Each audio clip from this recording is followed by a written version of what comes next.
शरणं गच्छामि धम्मं शरणं गच्छामि संघं शरणं गच्छामि। Once again, welcome to Dhamma Wave. हम वंदना के साथ आज का जो प्रोग्राम हम शुरू करते हैं. Wherever you are, if you feel safe, जो please put your palm together. Let's do Vandana together. उसके बाद हम वेनेबल से आपके साथ आपको मिलाएंगे. So we start with the वंदना. नमो तस् भगवतो अरहतो सम्मा संबुद्धस्स. नमो तस् भगवतो अरहतो सम्मा संबुद्धस्स. नमो तस् भगवतो अरहतो सम्मा संबुद्धस्स. Honor to him, the blessed one, the worthy one, the fully enlightened one.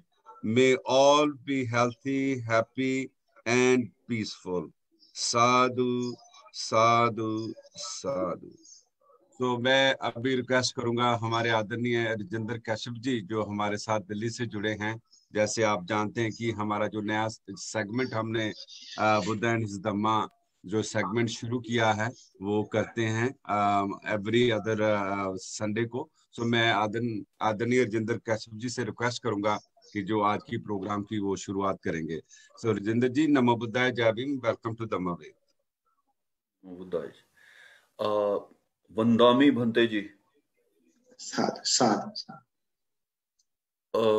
आज का ये पहला प्रोग्राम है एक वर्ष धम्मा वेव का पूरा हो जाने के बाद. और पिछले हफ्ते जब तय कर रहे थे तो हमने निवेदन किया था कि आपको आमंत्रित किया जाए और आपकी ही सर्वप्रथम पहले जो सप्ताह में देशना हो तो अच्छा शुभारंभ होगा और उसके बाद हर सप्ताह इस प्रोग्राम को आगे बढ़ाएंगे. तो पिछले माह जो गुरदासपुर में मुझे आपसे वार्ता करने का और आपको सुनने का मौका मिला तो उस एक घंटे की देशना में मैं ये जान पाया कि आपका जो नॉलेज है और ज्ञान है वो बहुत गूढ़ और गहरा है.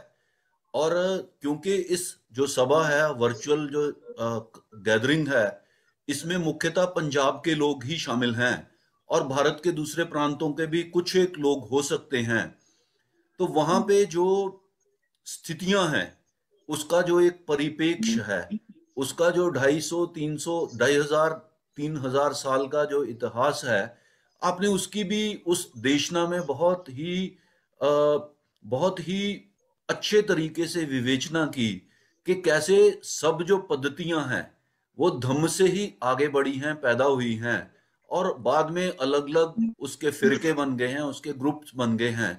तो जो यहाँ के निवासी हैं क्योंकि उसका प्रचलन और उसकी बात उनमें नहीं हुई है तो उसी बात को मैं आपके समक्ष आग्रह के रूप में प्रस्तुत करता हूं कि आप आज जो देशना करें उसमें जो संत मत है, जो नाथ मत है, जो कबीर साहब का मत है, जो निगंठों का मत है और उसका जो धम्म है उसके साथ कैसा एक जो सिख मत है, जो निरंकारी और राधा स्वामियों का गुरु मत, ह्यूमन फॉर्म में गुरु की परंपरा जो उन्होंने आगे बढ़ाई है, ये सारी पद्धतियां कहाँ से विकसित हुई हैं और कैसे वो जो बुद्ध और उनका धम्म है उसका इंटेग्रल एक हिस्सा है, उसकी विवेचना अपनी देशना में देंगे तो बहुत ही लाभ होगा.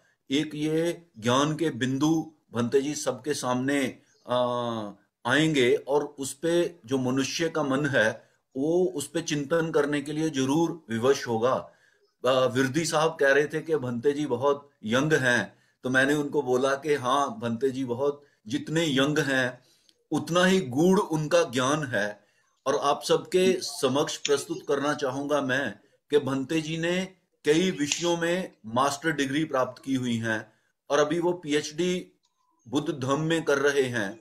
और ये मैंने जब मेरी पिछली दफा बाली साहब से बात हुई आनंद जी से तो मैंने उनको बताया था तो बहुत हमारे लिए बहुत ही प्रतिष्ठा और गौरव का विषय है कि आज धम्मावेव की 1 वर्ष के बाद जो पहली मीटिंग हो रही है, सभा हो रही है, उसमें आप हमारे साथ इस सभा में उपस्थित हैं। और निवेदन मैं आप करूंगा कि आप अपनी देशना कहें, सबके सुख के लिए, सबके ज्ञान के लिए, सब में प्रज्ञा उत्पन्न हो, सब शीलवान हो, ऐसी प्रार्थना करते हुए नमो बुद्धाय, जय भीम। और आपको मैं पुनः निवेदन करता हूं कि आप देशना कहें। तो वंदना के साथ शुरू करेंगे। जी। नमो तस्सा भगवतो अरहतो सम्मा सम्बुद्धस्सा। नमो तस्सा भगवतो अरहतो सम्मा सम्बुद्धस्सा।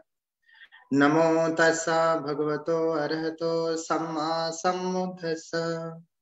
इति पिसो भगवानहं सम्मा सम्बुद्धो विद्याचरण संपन्नो सुगतो लोकविदु। अनुत्तरो पुरुष धम्म सारथि सत्तां देव मनुष्यानं बुद्धो भगवाति।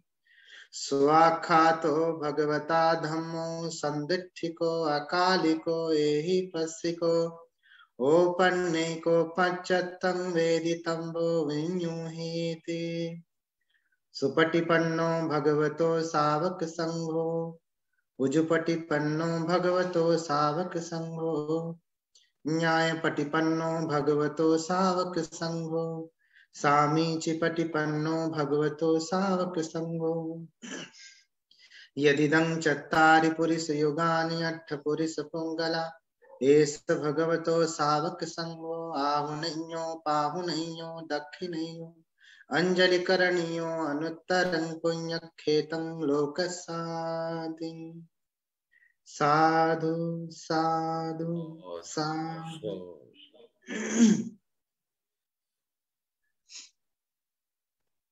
भगवान बुद्ध को नमन करते हुए बोधिसत्व बाबा साहब को नमन करता हूं। और यहाँ धम्मावेव के माध्यम से जुड़े हुए आप सभी श्रद्धालु, उपासक, उपासिकाएं, मुझे लगता है कि थोड़ा सा मुझे कहाँ से शुरू हुआ ये चर्चा कर लेनी चाहिए कि मुझे पहले से चर्चा हो चुकी इन सब बातों पे, तो थोड़ा चर्चा कर लेता हूँ कहाँ से कैसे शुरुआत हुई, फिर एक एक कड़ी जुड़ती जाएगी वैसे ही। तो जैसा कि आप जानते हैं कि 2500 वर्ष पहले भगवान बुद्ध ने 45 सालों तक दिया और जीवन के 45 साल उपदेश देने के बाद उनका जब महापरिनिर्वाण होता है तो उनका संघ जो है वो विभाजित हो जाता है। लोगों के अलग अलग मत होते हैं, क्योंकि जब भगवान रहते हैं तो लोगों को अनुशासन करते हैं, आदेश ना प्रतिहार्य करते हैं, लोगों को अनुशासन देते हैं। तो कुछ को अच्छा लगता है, कुछ को अच्छा नहीं लगता है। इसलिए जब भगवान का महापरिनिर्वाण हुआ तो उसमें सुबुद्ध नाम का एक भिक्षु वो चिल्लाने ही लगे कि अच्छा हुआ चले गए, रोइए मत, शोक मत करिए, माँ सोचित माँ परिदेवित, न सोचे नहीं, शोक न करें, दुखी ना हो। क्यों? उपद्दिता च मयं हो इदं वो कपति इदं वो माँ कपति। उपद्रव करके रखा था गौतम बुद्ध ने कि ये करना चाहिए, ये नहीं करना चाहिए, हमेशा इधर उधर की बातें कहते रहते थे। अब वो नहीं है तो इदं यंग इच्छिसाम तंग करिसाम, यंग ना इच्छिसाम तंग ना करिसाम। तो जो इच्छा होगी वो करेंगे, जो इच्छा नहीं होगी वो नहीं करेंगे। तो उनके अभी महापरिनिर्वाण हुआ तुरंत बाद ही ऐसी घोषणा सुभद्र जैसे भिक्षु करने लगे। तो महाकश्यप भंते ने धम्म का संगायन कराया कि जो है नहीं तो धम्म दूषित हो जाएगा, अभी तुरंत ऐसा कह रहे हैं तो बाद में क्या कहेंगे बाकी भिक्षु लोग। तो जो है संगायन कराते हैं, धम्म का पूरी तरीके से संकलन होता है। लेकिन फिर भी सम्राट अशोक का काल आते आते जो है संघ है जो 2 भागों में विभाजित हो जाता है, थेरवाद, हीनयान और एक महासंघ, एक महायान समझे उसे आप। उसके बाद से फिर उस महायान से जो है बहुत सारी शाखाएं जन्म लेती हैं बौद्ध धर्म की। अकेले थेरवाद में, हीनयान में 12 शाखाएं, 12 संप्रदाय, 12 जो है स्कूल जन्म लेते हैं। और महायान में जो है 6 स्कूल, 6 संप्रदाय जन्म लेते हैं, 6 यान बनते हैं। तो लेकिन बाद में कालांतर में ये सारे यान खत्म हो जाते हैं। महायान से फिर तंत्रयान की उत्पत्ति होती है। तंत्रयान से फिर वज्रयान की उत्पत्ति होती है और फिर उसी वज्रयान से सहजयान की उत्पत्ति होती है। तो सहजयान जो है 8वीं शताब्दी से, 7वीं शताब्दी से शुरू होते हैं। 8वीं शताब्दी, 9वीं शताब्दी, 12वीं शताब्दी तक जो है सहजयान फलता फूलता है, जनमानस में जो है लोगों को धम्म देता है सहजयान। लेकिन सहजयान 12वीं शताब्दी के बाद 13वीं शताब्दी से विलुप्त हो जाता है। 14वीं शताब्दी आते आते बिल्कुल बौद्ध धर्म तो पूरे भारत की धरती से ही खत्म हो जाता है। जो पहाड़ी क्षेत्र होते हैं, जो भारत का किनारा किनारा होता है, उन्हीं क्षेत्रों में बौद्ध धर्म बचा रहता है। बाकी जगहों से बीच का जो क्षेत्र था वो पूरी तरीके से बौद्ध धर्म से शून्य हो जाता है। लेकिन वज्रयान, सहजयान के द्वारा जो सहज सिद्धों की होती है, तो सिद्धों का वर्णन 84 है। सिद्ध बहुत सारे हुए हैं, लेकिन मुख्य जो सिद्ध हैं, गणमान्य जो शिष्य हैं, सिद्ध हैं, वो 84 सिद्ध हुए। उन्हीं सिद्धों के द्वारा पूरा सहजयान चलता है। सहज में ही जो है रिद्धि सिद्धियों का भी बहुत सारा वर्णन मिलता है। और सहज नहीं, दोहा सोर ठाठ चौपाई क्या कहते हैं, जनमानस की भाषा में उपदेश दिया, ना कि संस्कृत में दिया, ना कि पाली में दिया, बल्कि जनमानस की भाषा में उपदेश दिया। लेकिन 14वीं शताब्दी आते आते तक तो पूरा ही बौद्ध धर्म खत्म हो जाता है, चाहे वो थेरवाद रहा हो, चाहे सहजयान ही क्यों न रहा हो। लेकिन जो सिद्धों की वाणियां थी, जो सिद्धों के धर्म का प्रभाव था जनमानस में, वो बचा रह जाता है, संस्कृति बची रह जाती है। तो उन्हीं सिद्धों से फिर नाथ मत की उत्पत्ति होती है। जो आज गुरु गोरखनाथ को आप सुन रहे हैं, ये सिद्धों से उत्पन्न हुए। जैसे गुरु गोरखनाथ जो हैं, ये इस समय के हैं, जिनका मठ अभी गोरखपुर में है। जो है नाथ संप्रदाय के प्रवर्तक हैं आदिनाथ, गुरु आदिनाथ, जो 84 सिद्धों में से एक सिद्ध हैं, जिन्हें कहा गया है जालंधर पा। उसी जालंधर पा को इन्होंने आदिनाथ कहा है।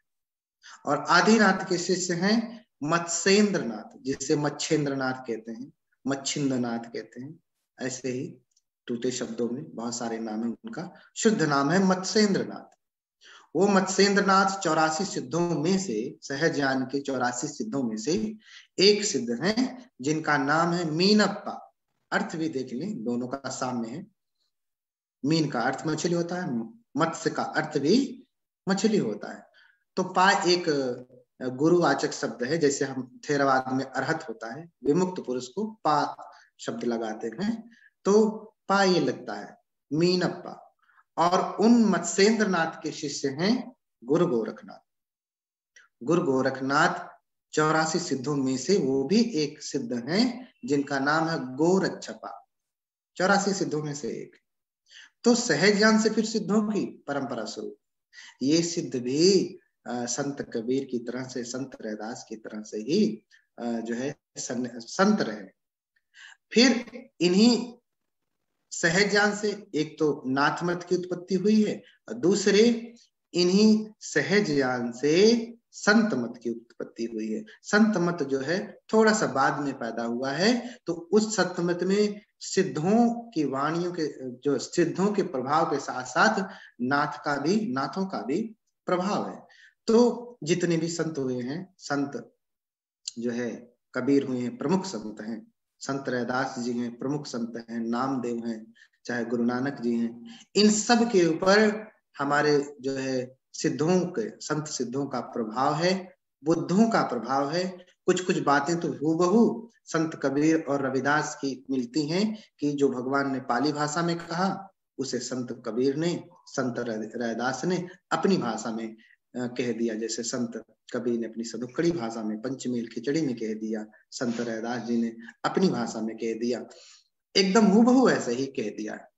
तो ये संत मत भी, इसका ओरिजिन भी मुख्य रूप से बौद्ध धर्म है। यहाँ तक कि संत रैदास के बारे में ऐतिहासिक प्रमाण मिलते हैं कि इनके माता पिता रघु और माता जो घोरबिनिया नाम है, रघु रानी, जो ये तो सारनाथ में, चूंकि बनारस में ही इनका जन्म है, काशी में, बनारस में, वाराणसी में, तो इनके पिता संत रैदास जी के पिता रघु वो सारनाथ जाया करते थे। सारनाथ में एक भंते रहा करते थे जिनका नाम है रेवत दास। सारनाथ में उस समय बहुत पहले कोई भंते नहीं हुआ करता था, एक भंते रहा करते थे जिनका नाम है रेवत दास। और वो भंते रहते थे, थोड़ा सन्यासी हिसाब से ही कपड़े उपड़े पहनते थे, क्योंकि उस समय बौद्ध धर्म तो था नहीं, वो श्रीलंका के आए हुए भंते थे, इसलिए वो थोड़ा यहाँ की संस्कृति से मिल करके रहते थे, लेकिन मानते बुद्ध को थे। तो हुआ क्या कि रघु को जो है जब संतान नहीं हो रही थी, तो एक बार वो ले जा करके भंते को भोजन दान कराते।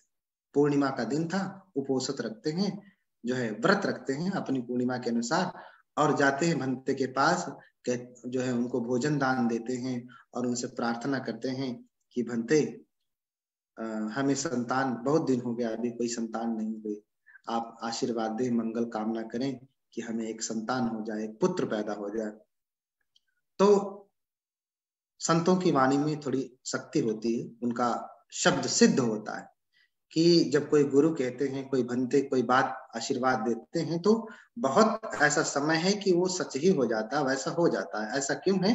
क्योंकि ये वाणी है, ये वाणी का दोष अगर हम करना बंद कर देंगे तो वाणी सिद्ध हो जाएगी। अगर इस वाणी से कभी झूठ चुगली बकवास कटु वचन नहीं बोलते तो वाणी सिद्ध हो गई, फिर आप जो भी कहेंगे वो सही हो जाएगा। आपने कहा तुम्हारा मंगल हो तो उसका मंगल हो जाएगा, क्योंकि वाणी की सिद्धि है। इसीलिए भगवान शीलों का पालन करने के लिए कहते हैं, और जब शीलों का पालन करेंगे तो हमारा कल्याण होगा। हम जिसको कहेंगे कि तो तेरा मंगल, तो उसका भी मंगल होगा।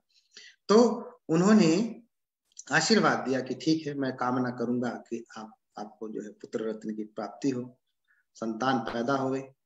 और उनका कहा आशीर्वाद उनको लग भी जाता है, उनको बेटा पैदा होता है। और जब बेटा पैदा होता है तो इतने प्रसन्न होते कि भंते जी ने आशीर्वाद दिया है, रेवत दास भंते जी ने आशीर्वाद दिया है, इसलिए ये मेरा जो बेटा है, मेरी संतान जो है जन्म ली है। तो ये उन्हीं की कृपा है, गुरु कृपा है। तो दोनों भागे भागे भंते के पास आते हैं और भंते को के चरणों में वंदना करते हैं, आशीर्वाद लेते हैं और कहते हैं भंते ये आपकी कृपा से हुआ है, इसलिए हम चाहते हैं कि इनका नाम भी जो है आपकी कृपा से संबंधित नाम रखा जाए। तो भंते ने इनका नाम रखा क्या? उनका नाम है रेवत दास, इनका नाम रख दिया रैदास, है ना, रविदास। उनके नाम से मिलता हुआ नाम रखा रैदास, तब से इनका नाम पड़ा रैदास। ये पूरा ऐतिहासिक प्रमाण है इसका, क्योंकि हमारा इतिहास बहुत मिटा दिया गया है, इसके बहुत बहुत जो है ग्रंथ मिलते नहीं है, लेकिन जहां कुछ भी है वो बचा रह गया। सच को कितना मिटाएंगे, कहीं न कहीं तो छुपा बचा रह जाएगा। तो उन्हीं के नाम से संत रविदास जी का नाम ही पड़ा है, एक बुद्धिस्ट नाम है जो भंते के नाम से पड़ा हुआ है। क्योंकि मैंने बताया महायान से तंत्रयान जो है, मंत्रयान, तंत्रयान, फिर वज्रयान, फिर वज्रयान से सहजयान, फिर उसी सहजयान से नाथ मत और संत मत की उत्पत्ति होती है। तो ये संत मत के अंतर्गत ही जो है संत कबीर हैं, संत रैदास है, नामदेव, नानक है। संत रैदास जी का नाम तो बौद्ध के अनुसार है। यूं समझिए कि उनके पिता का बौद्ध भिक्षु के साथ समागम हुआ है, लेकिन संत कबीर दास जी के साथ ऐसी घटना नहीं घटी। उनका उन्होंने कभी बुद्ध का दर्शन नहीं किया, ना तो कभी बुद्ध के श्रावकों के साथ, किसी भंते के साथ उनका कभी कोई समागम हुआ है, कोई चर्चा हुई है। लेकिन जनमानस में जो भगवान की शिक्षाएं फैली हुई थी, नाथों की जो है सिद्धों की, उसका प्रभाव उनकी वाणी में पूरी तरीके से पड़ा हुआ है। इसलिए संत जो है कबीर और संत रैदास दोनों की वाणी को अगर हम आलोचन जो है उसको हम देखें तो दोनों की वाणियों में पूरी तरीके से भगवान बुद्ध की वाणी समाहित है। जैसे सतराम, पहले यहीं से शुरू करते हैं कि कबीरदास और रविदास जो सतनाम शब्द उपयोग करते हैं या राम शब्द उपयोग करते हैं, ये कहाँ से आया? ये किसको सतनाम कहते हैं, सतराम कहते हैं या राम कहते हैं, किसको कहते हैं? तो संत रविदास, संत कबीर की शिक्षाओं में अगर देखें तो रविदास जी कह रहे हैं कि रदास हमारे राम जी दशरथ केरी सुत नाही, राम हमहु में रमि रहो वसुधैव कुटुंबहि माई। जो हमारे राम हैं वो दशरथ के पुत्र राम नहीं है। जो हमारे राम हैं वो दशरथ के पुत्र राम नहीं है, अपितु राम जो है वो है जो इस संसार को धारण किए हुए, इस पूरी धरती को धारण किए हुए। अब एक बात आपको समझना पड़ेगा कि भगवान के का धम्म जो महायान का धम्म है उसमें बुद्ध के 3 शरीर को मानते हैं, 3 काय मानते हैं। एक संभोग काय है, एक निर्माण काय है और एक धर्म काय है। तो निर्माण काय वो होता है जिससे भगवान जिसके द्वारा वो इस धरती पे जन्म लेते हैं, उसको निर्माण काय कहते हैं। यानी 4 तत्वों से बना हुआ ये भौतिक शरीर उनका निर्माण काय कहलाता है। लेकिन इस निर्माण काय से वो संभोग काय का निर्माण करते हैं। इस निर्माण काय से वो संभोग काय का निर्माण करते हैं। संभोग काय क्या है? ये जो है संभोग काय ऐसी काया है जिसको वो मानते हैं कि ये समस्त धरा में, सारी धरती पे ठीक समझे तो संभोग काय उनका जो है, यानी इस कण कण में, जैसे आप ज़ेन बुद्धिज्म, जापान का ज़ेन बुद्धिज्म आप ले लीजिए तो जापान के जो बनते हैं, यानी जापान की शिक्षा में ये मानते हैं कि बुद्ध सब जगह है। इस कुर्सी में, इस टेबल में, इस घर में, मकान में, व्यक्ति में, पशु में, पक्षी में, यानी चराचर जगत में जो कुछ भी रूप दिख रहा है आंखों से, उन सारी चीजों में बुद्ध विराजमान है। कौन मानते हैं ये? ज़ेन बुद्धिज्म, महायान के बौद्ध जो है संप्रदाय में ऐसा मानते हैं। इसलिए वो सबको प्रणाम करते हैं, सब में बुद्ध देखते हैं, बोधि का बीज देखते हैं। और ये जो है संभोग काय इतनी विस्तृत है कि इसी को जो है इसी का विकृत जो है ये नाथ संप्रदाय में या अब के जो प्रचलित ब्राह्मण धर्म है, हिंदू धर्म है, उसमें दूसरा रूप माना गया कि चराचर जगत में वो एक ही बस रहा है ना, हम में, तुम में, खड़क खम में, सब में व्यापक राम, यानी इन सब में वो राम व्याप्त है। जबकि वो बुद्ध का संभोग का है। और धर्म का है तो बुद्ध का धम्म है जो उन्होंने शिक्षा दिया है, 45 वर्षों तक उन्होंने जो शिक्षा दिया है। तो ये संभोग काय सर्वव्यापी है ऐसा मानते हैं। और इस संभोग काय के द्वारा जो है ऐसा माना जाता है कि बुद्ध को लोकोत्तर मानते हैं। बुद्ध को लोकोत्तर मानते हैं कि बुद्ध का जो संभोग काय है इस धरती पर कभी आए नहीं। बुद्ध कभी यहाँ पे आए नहीं, वो तो तुषित लोक में ही हमेशा रहते हैं। ये तो एक माया के रूप में लोगों को उपदेश देने के लिए यहाँ पे उनका निर्माण काय आया हुआ है। यथार्थ बुद्ध इस लोक में कभी जन्म नहीं लेते। ये ऐसी मान्यता है महायान की। और ये मान्यता जो है 2री शताब्दी से चली आ रही। और 2री शताब्दी से आते आते अब देखिए पूरा, पहली बात तो ये समझना पड़ेगा कि सबसे पहले भगवान बुद्ध की मूर्ति बनी, और मूर्ति बनी तो पूजा का विधान शुरू हुआ। 3री शताब्दी में मूर्ति बनती है। सबसे पहले अगर किसी भगवान की मूर्ति बनी है इस विश्व में तो भगवान बुद्ध की मूर्ति बनी। और मूर्ति बनी तो उसके पूजा पाठ की पद्धति का निर्माण भी हुआ। और फिर महायान सूत्रों का जो 2री शताब्दी से लेकर के 3री शताब्दी से लेकर के महायान सूत्रों का सबसे पहले सद्धर्म पुंडरीक सूत्र की स्थापना हुई। तो ये पूरे सूत्रों की रचना हुई जिसमें बुद्ध के पूजा का विधान है, धारणियां हैं। सूत्रों को छोटा करके धारणी बनाया गया, धारणी को छोटा करके मंत्र बनाया गया। ये विभिन्न प्रकार के जो है पूजा विधान है, रक्षा मंत्र है, ऐसे विकसित की गई। 8वीं शताब्दी आते आते नालंदा यूनिवर्सिटी का जब निर्माण हुआ तो उसमें बौद्ध प्रमुख थे, महायान के आचार्यों ने निर्माण करवाया और उसमें बौद्ध प्रमुख थे, लेकिन उसमें अन्य ब्राह्मण लोगों को भी, यानी हिंदू, आज की भाषा में कहें तो हिंदू लोगों को भी प्रवेश था, जैनों को भी प्रवेश था, वो आकर के अध्ययन अध्यापन कर सकते थे। तो इस शताब्दी तक आते आते 6वीं शताब्दी आते आते हिंदुओं ने जो है अपने भगवानों का निर्माण करना शुरू किया, अपने भगवान का निर्माण करना शुरू किया और फिर अपनी पूजा पद्धति बनाई, सब कुछ अपना अपना बनाया। और फिर जो बुद्ध की त्रिकाय है, जिसमें पहला निर्माण काय, दूसरा संभोग काय, तीसरा धर्म काय, तो निर्माण काय जो है, संभोग काय जो है सर्वव्यापी है, कण कण में व्याप्त है, ऐसा माना जाता है। उसी को इन्होंने प्राथमिकता देकर के कहा कि ईशावास्यमिदं सर्वम यत् जगत्याम जगत, ये जो परम जो है परमात्मा है, जो भगवान है, ईश्वर है या राम कहें, कुछ भी वो कहते हैं, वो कण कण में व्याप्त है।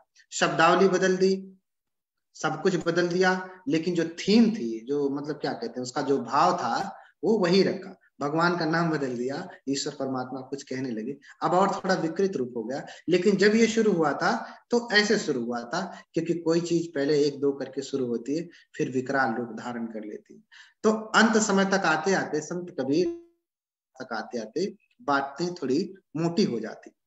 तो कबीरदास और संत रैदास दोनों किसी ईश्वर परमात्मा सृष्टिकर्ता को नहीं मानते, इसलिए कह रहे हैं कि हाँ कहूं तो है नहीं और ना कहा ना जाए।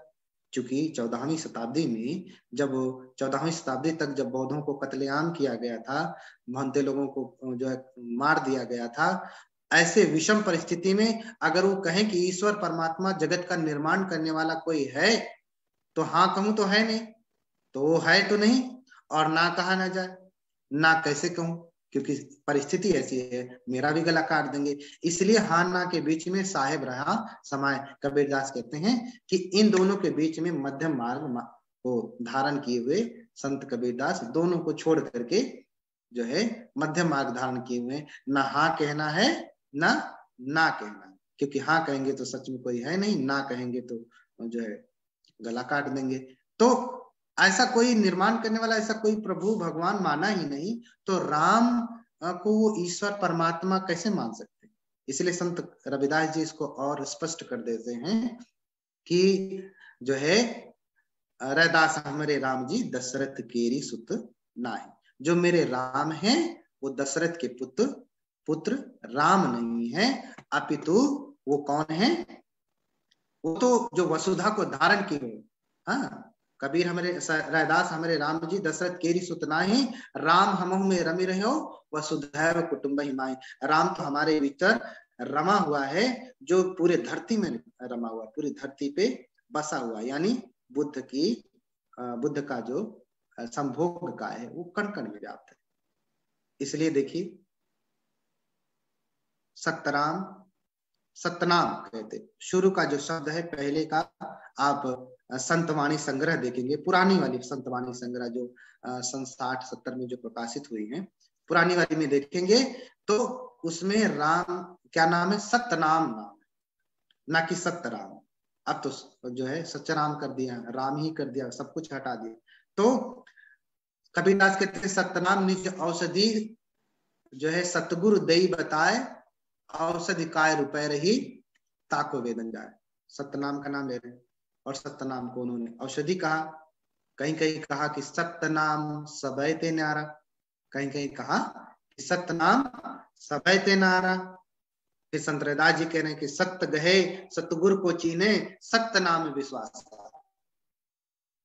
है ना, सत्य गहे सतगुरु को जीने, सत्य नाम विश्वासा है ना, कह रैदास सदन हितकारी हम दासन के दास है ना। तो ये सतनाम का उल्लेख कर रहे हैं। फिर संत कबीरदास जी कह रहे हैं सतनाम के पट तरे देवे के कछुना है। अब इन्होंने जो है मिलावट करके सतनाम को हटा दिया है। ओरिजिनल देखना है तो संतवाणी संग्रह देखे पहले वाले। अब सतनाम को हटा के उन्होंने क्या कहा, राम नाम के पट तरे देवे के कछुना है। राम भी कह रहे हैं तो भी तो बातें बिगड़ नहीं रही हैं, वही राम वही बुद्ध का, यानी बुद्ध है, बुद्ध की संभोग का है ना। और फिर कह रहे हैं कि जो है ऐसा कोई ना मिले सत्य नाम को गीत, ऐसा कोई ना मिले सत्य नाम को गीत, तन मन को सौंप जूं सुनहि बदक को गीत। तो यहाँ सतनाम है, लेकिन अब की जो कबीर ग्रंथावली देखेंगे तो उसमें वर्णन है ऐसा कोई ना मिले राम भगत को गीत, ऐसा वर्णन कर दिया। तो कहाँ कहाँ अशुद्धि किया है, अशुद्धि सब जगह कर डाले हैं कि जो है देखिए एक जगह और है लूट सके तो लूट ले सत्य नाम की लूट, है ना। लेकिन अब इन्होंने क्या कह दिया है, लूट सके तो लूट ले राम नाम की लूट, पाछे फिर पछताएंगे जब प्राण जाएंगे छूट। कितना बड़ा मिलावट कर दिया, सब हटा ही दिया कि इसको हटा देने से सच्चाई छुपा लेंगे। अरे कितना छुपाएंगे, सूरज जो है सूरज को कोई कब तक बादल ढक के रखेगा, हाँ, चंद्रमा को कब तक, जब कोई आएगा तो उसको हटा देगा। अब ये सतनाम बार बार आया है। अगर आप, चूंकि सच को जानने के लिए हमें निरपेक्ष होना पड़ता है, तो अन्य धर्म ग्रंथों को भी पढ़ेंगे। स्वयं सिद्धार्थ गौतम ने वेद पढ़ा था, 3 वेद, वेदांग पढ़ा था, उपनिषद पढ़ा था, ये स्वयं बाबा साहब ने द बुद्धा एंड हिज धम्मा में लिखा है। तो उन तीनों वेदों में सतनाम शब्द नहीं, मैंने पढ़ा पूरा वेद पढ़ा, क्योंकि मैं पहले से हिंदू बहुत क्या कहें परंपरा को मानने वाला था, और पूरा दुर्गा सप्तशती मुझे कंठस्थ है, इतनी मोटी दुर्गा सप्तशती मुझे पूरा कंठस्थ है। बिना कुंजिका स्तोत्र का पाठ किए हुए मैं कभी स्कूल नहीं जाता था, और कभी विलंब हो गए तो श्रृणु देवी प्रवक्ष्यामि कुंजिका स्तोत्र मुक्तमम पढ़ते हुए अपना स्कूल चला जाता था मन में गुनगुनाते। तो तीनों वेद में सत्य नाम शब्द नहीं, ना तो सच नाम शब्द है। अगर पाली में कहेंगे तो सच नाम होगा, सत्य, सत्य के लिए पाली शब्द है सच, है ना। चतारी अरे सच्चानी है ना, सच कहेंगे। और ना तो वेद में है, ना तो वेदांग में जिसे आप शास्त्र कहते हैं, ना तो उपनिषद में। उपनिषद तो गुरु शिष्य की परंपरा है, गुरु ने सिखाया है, शिष्य ने बैठ करके सीखा है। तो उप माने पास, निषद माने बैठ करके सीखना, बैठ करके सीखा है। उसमें भी सच नाम कहीं पे नहीं। अगर सच नाम कहीं पे आया है, सत्य नाम जिसे कबीर अपनी सदुकड़ी में कहते हैं, संत रैदास जी अपनी भाषा में कहते हैं, उसे पाली भाषा में सच नाम कहेंगे। तो अगर आप जो है देखेंगे तो बहुत सारे सूत्र हैं, जैसे मध्यम निकाय का आप देख लीजिएगा, इसी गिल सुत्त है, इसी गिल सुत्त में सच नाम शब्द आया है। बुद्धो अहु मंगलो वीतरागो उसवच्छिदा जलिनी दुख मूलं संतं पदं अच्छं गतोति पणितो उपोसथो सुंदरो सच नाम। यहाँ सच नाम शब्द आया मध्यम निकाय के इस गिल सूत्र में, उपोसथो सुंदरो सच नाम। इसके अलावा अंगुत्तर निकाय में आप देखना चाहें तो नाग सूत्र, अंगुत्तर निकाय जो त्रिपिटक के सूत्र पिटक में जो है 5 निकाय हैं, दीघ निकाय, मध्यम निकाय, संयुक्त निकाय, अंगुत्तर निकाय, खुद्दक निकाय। और खुद्दक निकाय में जो है 15 ग्रंथ हैं, लेकिन ये जो सूत्र पिटक में 5 ग्रंथ है, दीघ, मध्यम, संयुक्त और अंगुत्तर। तो जो चौथे नंबर का ग्रंथ है अंगुत्तर निकाय, उसमें नाग सूत्र है, तीसरे वैल्यूम में नाग सूत्र है, जिसमें वर्णन है सब्बे अच्छ रुचि नागो हिमवाये सिलुच्चे सब्बे संग नाग नामानं सच नामो अनुत्तर। सब्बे संग नाग नामानो सच नामो अनुत्तरो, ये नाग सूत्र में कि सभी नागों में, नाग यानी बुद्ध को नाग कहा गया, श्रेष्ठ पुरुष को नाग कहा जाता है, नाग सर्प को भी कहा गया, नाग हाथी को भी कहा गया है, इसलिए बुद्ध को भी नाग कहा गया। जब नालागिरी मारने के लिए आता भगवान को, तो भगवान ने उसके सर पे हाथ रखा, उस समय नाग शब्द का उपयोग नहीं। माँ कुंजरो नाग मासदो दुखं ही कुंजरो नाग मासदो, नहीं नाग हतस कुंजरो सुगति होती तो परस। अरे नाग, भगवान ने नालागिरी हाथी के सर पे हाथ रखा मैत्रीपूर्ण और कहा माँ कुंजरो नाग मासदो दुखं ही कुंजरो नाग मासदो। हे नाग, नाग को मत मारो, यानी नाग अपने को कह रहे हैं, बुद्ध को कह रहे हैं, हे नाग, नाग को मत मारो, यानी बुद्ध को मारने के लिए आए हो, नाग को मत मारो। तो बुद्ध के लिए नाग शब्द उपयोग होता है, अरहतों के लिए भी नाग शब्द का उपयोग होता है। तो बुद्ध तो अरहत हैं और बुद्ध भी हैं। तो देखिए मध्यम निकाय में इसका वर्णन, और इनकी अट्ठकथाओं में सेम जो है अंगुत्तर निकाय का नाग सूत्र जो अट्ठकथा है, जो है अंगुत्तर निकाय की, उसमें भी सेम वर्णन आचार्य जो है बुद्ध घोष जी ने इसका वर्णन किया है। और जो है मध्यम निकाय की सिगिल सूत्र का जो अट्ठ कथा है उसमें भी इसका वर्णन है। इसके अलावा प्रेतवत्थु में सच्च नाम शब्द का वर्णन है। ये मैं इसलिए कह रहा हूँ कि सच्च नाम इतनी बार आया है कि मेरे पास पूरा लिस्टिंग किया हुआ है, कितना ढूंढते गया कहाँ नाग जो है शब्द आया है। तो धम्मी कथन भासती सच्च नाम, ये प्रेतवत्थु में आया। जो 5वां निकाय है खुद्दक निकाय, खुद्दक निकाय में 15 ग्रंथ है। 15 ग्रंथ में से एक ग्रंथ है प्रेतवत्थु, एक विमानवत्थु है, एक प्रेतवत्थु है। उस प्रेतवत्थु में भी नाम आया है धम्मी कथन भासती सच्च नामो सक्कस्मिं रोचये अपमतो।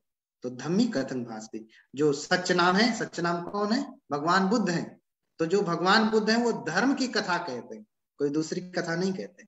तो धम्मी कथन भासती सच्च नाम, ये तो प्रेतवत्थु में आया है। ऐसे थेर गाथा में कालुदाई थेर को आप देख लीजिए, कालुदाई थेर गाथा, उसमें सच्च नाम आया है कि वीरो हवे सत्यगम पुनीति यस्मिन् कुले जायति भूरि पඤ्यो मैया हम सक्कमी देव दोयो तया ही जातो मुनि सच्च नाम।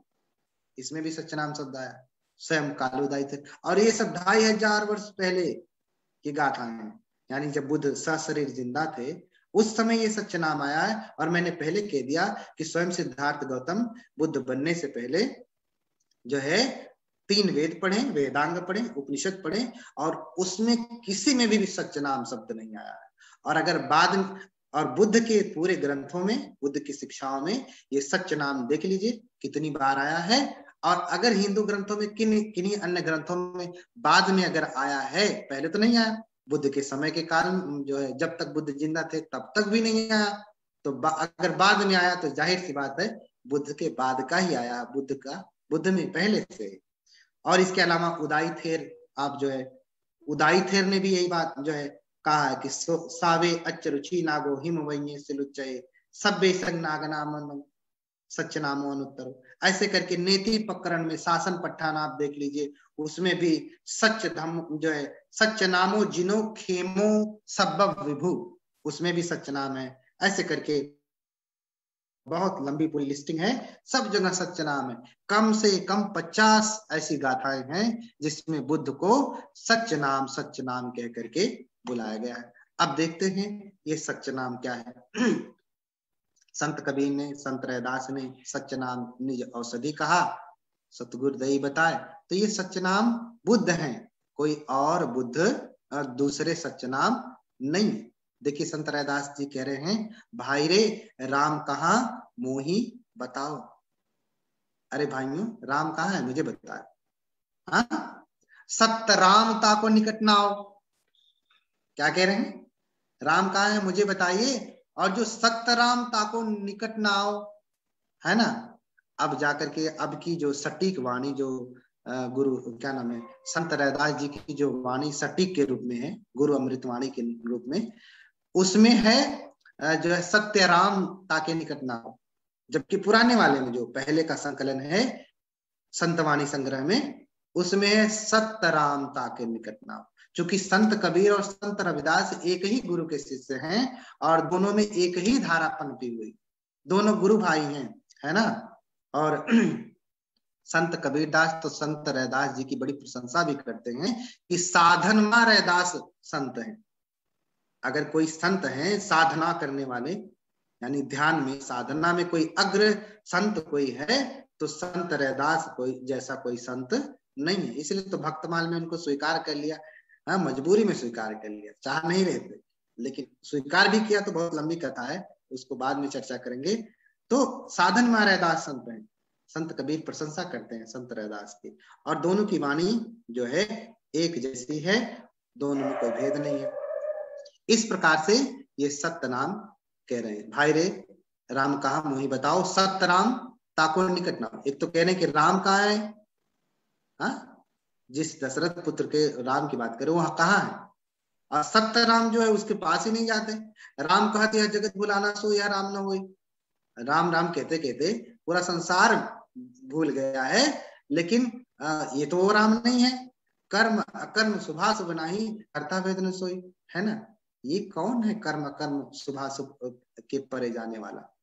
जो है कर्म अकर्म शुभ अशुभ के परे जाने वाला अगर कोई सत्य नाम है तो बुद्ध है। कैसे है? क्योंकि देखिए बातें थोड़ी लंबी हो जाएंगी, लेकिन ये बात एक एक स्पष्ट होनी चाहिए कि भगवान ने कहा भिक्खवे कुल्लूपमं भिक्खवे धम्मं देशे सामी निथ्रण था न तो गहन था। अरे भिक्षु, मैं कुल्लू की भांति, राफ्ट की भांति जो है धम्म की देशना देता हूं। ये पार उतरने के लिए है, पकड़ के रखने के लिए नहीं। तो उदाहरण देके समझाते हैं कि जैसे कोई व्यक्ति नदी के उस पार हो शाम को, और जो है शाम होने लगे, जंगली जानवरों का भय लगने लगे, तो नदी के इस पार आना चाहे तो नदी से पार आने के लिए कोई पुल नहीं है और कोई नौका भी नहीं है और इसे तैरने भी नहीं आता, तो कैसे नदी के इस पार आएगा? तो उसके मन में भाव आए कि क्यों ना मैं सूखी लकड़ियां और पत्ते एकत्र कर जो है इसका एक बेड़ा बना लूं, राफ्ट बना लूं और उस पे लेट जाऊं, हाथों से ऐसे करते करते नदी को पार कर जाऊं हाथों के श्रम से। तो ऐसा ही करता है और बेड़ा बनाता है, नदी के पार चला जाता है और पार आकर के बड़ा चैन की सांस लेता है और कहता है, मन में ऐसा सोचे कि अरे इसकी वजह से तो मैं उस भयानक जंगल से बाहर आ पाया, इस तरफ आ पाया, सुरक्षित जगह पे जहां गांव बसता है। इस पतवा जो है, इस बेड़े की बड़ी कृपा है, इसी की वजह से मैं नदी जो है नौका पार कर पाया। तो इसे तो इसी बीच धार में छोड़ के जाना अच्छा नहीं होगा। अरे अच्छा हो कि मैं इसे अपने सर पे लाद करके लेके चलूं, तो इसे बुद्धिमत्ता कहेंगे? नहीं कहेंगे ना। तो भगवान कहते हैं इसे बुद्धिमत्ता नहीं कहा। अरे नाव हो चाहे बेड़ा हो, वो मात्र पार उतरने के लिए है, सर पे लेकर के नाव ढोने के लिए नहीं है, बेड़ा सर पे धोने के लिए नहीं है। ऐसे ही भगवान कहते हैं भिक्षुएं कुल्लूपमं भिक्षवे धम्मं देशे सामी निथ्रण था न तो गहन था। मैं जो धर्म देता हूं वो बेड़े की भांति देता हूं। अगर तुम अपने कर्म अकर्म यानी कुशल कर्म अकुशल कर्म इन सबसे परे हो जाओ तो इस धर्म की भी आवश्यकता नहीं। अर्थात इनसे परे तभी होगा आदमी जब अरहत हो जाएगा, विमुक्त हो जाएगा या बुद्ध हो जाएगा, तभी वो कुशल और अकुशल से परे हो पाएगा। क्यों? क्योंकि कुशल भी संस्कार है और अकुशल भी संस्कार है। तो कुशल चित्त है, अकुशल चित्त है और अव्याकृत या क्रिया चित्त है। तो जब तक कुशल चित्त है तो भी जन्म होता रहेगा, कुशल संस्कार है, अच्छी जगह पे जन्म होता रहेगा, और अकुशल चित्त है तो अकुशल संस्कार करेगा, बुरा जन्म होता रहेगा। यानी जन्म की परंपरा कभी टूटने वाली नहीं है ना। तो कर्म अकर्म शुभाशुभ नहीं, संत रैदास जी कह रहे हैं। तो उस जो है कुशल कर्म अकुशल कर्म सबके परे जो हो जाता है वही सत्य नाम है। एक ही राम सबई जग नाम है, सबई जग जाने सत्य नाम तही नाई। सबसे लास्ट वाली लाइन में कि वो जो है एक ही वो राम है, सत्य नाम तही नाई, उसका नाम है सत्य नाम। वो सत्य नाम कौन है?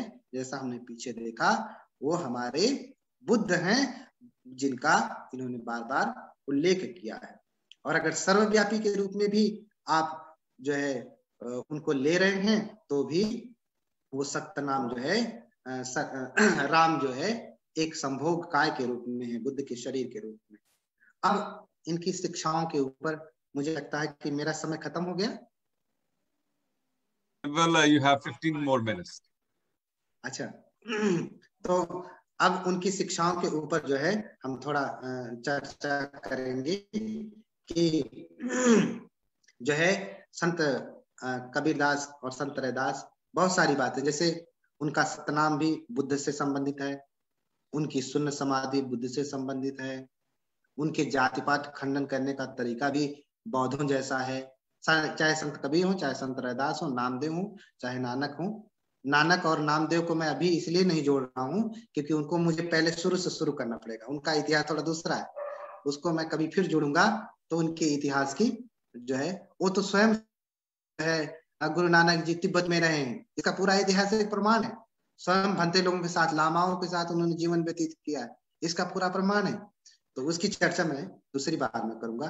तो इनकी जो शून्य समाधि है, इनको जो निर्गुण समाधि है, इनकी जो सुरत निरति है, और इनको क्या कहते हैं इनका जो कुछ भी है, ध्यान के जो आलंबन है, 8 सोपान है, 8 सीढ़ियां जो है, जो निर्वाण है, ये सारा कुछ बुद्ध की शब्दावली, बुद्धिस्ट क्या कहते हैं शब्दावली है, जो इन्होंने बौद्धों से लिया है। और इसका रूप, इसका भाव भी बिल्कुल वही है जो बौद्ध धर्म में पूरी तरीके से वर्णित है। तो सबसे पहले जैसे जाति पात के खंडन को जो है भगवान बुद्ध ने क्या कहते हैं, पाखंड को भगवान बुद्ध ने जो है बहुत ही निंदा किया है ना। तो निंदा करते करते भगवान क्या कहते हैं, आलोचना करते हैं, निंदा नहीं करते हैं, आलोचना करते करते भगवान जो है कहते हैं कि बहुत सारी नदियां हैं जिसमें नहाने से लोगों के पाप धुलते हैं, है ना। ये भगवान कहते हैं, न गंगा जमुना चापि सरयू वापि सरस्वती ने नंगा चिरवती मही वापि मही नदी सकोनंति विशोधंतो चित्तं मलं निधपाड़िनं विशोधयति सत्तानं यंगवे शील जलंगम। तो भगवान कहते हैं बहुत सारी नदियां हैं, गंगा जमुना सरस्वती, है ना, अचिरवती, लोग इसमें नहाने जाते हैं, अपने पाप को धुलते हैं, लेकिन इससे पाप धुलता नहीं, इससे पाप धुलता नहीं, अपितु जो है सकोनंति विशोधन तो यंगवे शील जलंगमलंग। पाप कैसे धुलता है, जब कोई सील रूपी जल में स्नान करता है। सकुनंति विशोधन तो यंगवे शील जलंग मलंग, जब कोई सील रूपी जल में स्नान करता है तब उसका मलंग जो मल है वो विशोधयंती जो है विशुद्ध होता है, यानी धुलता है, साफ होता है। और उसके बाद के भगवान बुद्ध के बाद एक बहुत प्रसिद्ध आचार्य में आचार्य धर्मकीर्ति, उन्होंने कहा है कि जो है वेद प्रमाणम कश्चित कर्तृवाद स्नाने धर्म इच्छा जातिवादावलेप, है ना, संतापारंभ पाप पहानाय च ध्वस्त प्रज्ञाम लिंगानि पंच जाड़े। ये उन्होंने कहा कि जो है वेद प्रमाण, जो वेद को प्रमाण मानता है ना? उसकी बुद्धि भ्रष्ट हो गई। वेद प्रमाणम कश्चित कर्तृवाद, और कोई कर्ता धर्ता यानी इस संसार को बनाने वाला, निर्माण करता ईश्वर परमात्मा है ना। स्नाने धर्मेक्षा, यानी नहाने को कोई पुण्य समझता है कि नहा लिया तो सारे पाप कट गए हैं।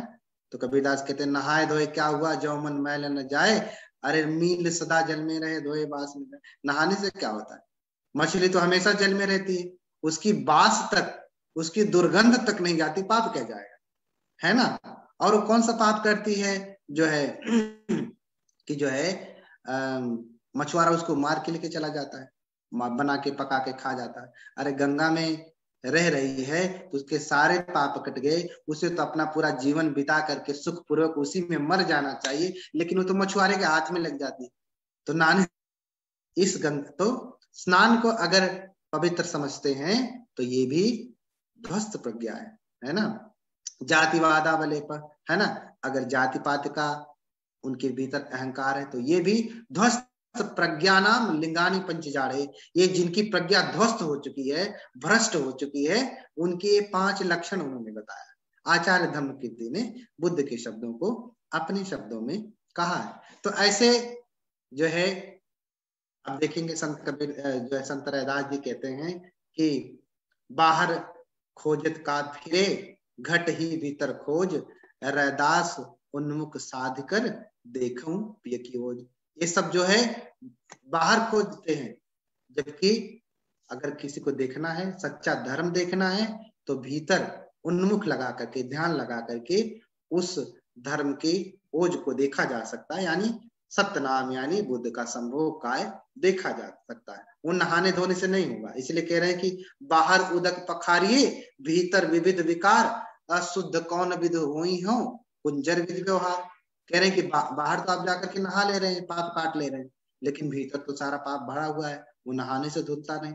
तो शुद्ध कौन विधि हुई, ये तो हाथी जैसा स्नान हो गया कि जो है मान भी लेते हैं अगर पाप धुल भी गया तो जैसे हाथी नहा के आया, साफ सुथरा हुआ, बाहर आया फिर उसने धूल फेंक लिया, तो बार बार तुम नहा रहे हो और पाप काट रहे हो, इससे तो कुछ होने वाला नहीं।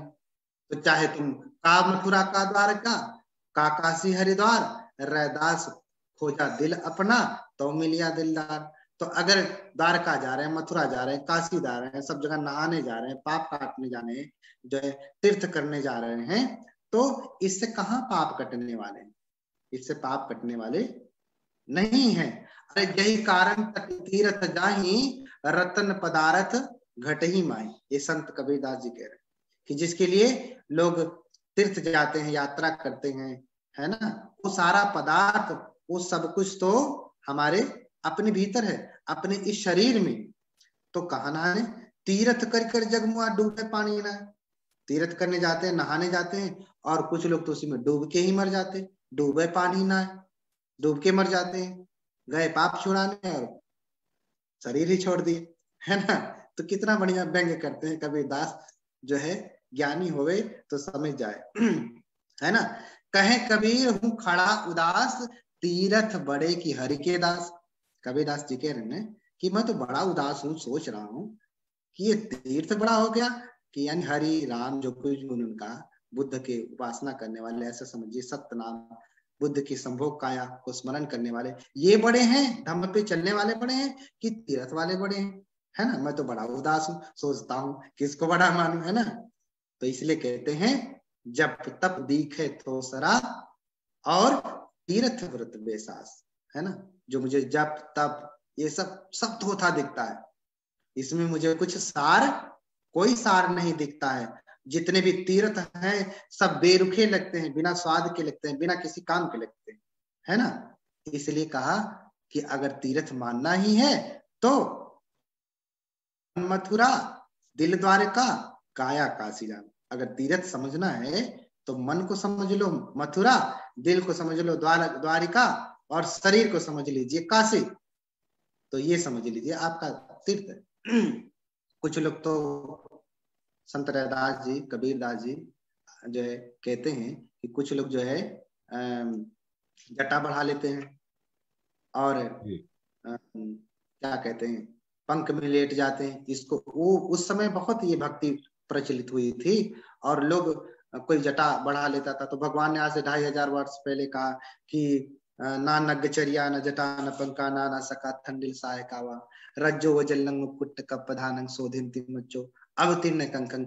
अरे न नंगे रहने से, है ना, न जटा रखाने से, और जो है नाना प्रकार के आडंबर करने से, न तो धूल लपेटने से, न तो उकड़ू के बल बैठने से, न तो मृग चर्म पहनने से, एक किसी भी प्रकार से कोई शुद्धि नहीं हो सकती। हाँ, आगे भी और कहते हैं किंगते जटाही दुमेध किंगते अजिन साटिया अभ्यंतरंग के गहनंग बाहिरंग परिमज्ज से। अरे दुर्बुद्धि, किंते जटाही दुमेध, अरे दुर्बुद्धि, तुम्हारे जटा रखने से क्या होता है ना। तुम्हारे मृग चर्म पहनने से, हिरण की छाल पहनने से क्या होता है। तुम्हारे भीतर तो बहुत सारा पाप है और बाहर तुम ये सब दिखावा पाखंड कर रहे हो। हाँ, न जटा ही न गोत्र ही न जच्चा होती ब्राह्मण। ऐसा कर दिया उन्होंने कि न जटा से, न गोत्र से, न जन्म से कोई जो है ब्राह्मण ज्ञानी नहीं होता। जिसमें यम ही सुचिम च धम्म च सो सुचि सोच ब्राह्मण, जिसमें सच है, जिसमें तप है, वही ब्राह्मण होता है।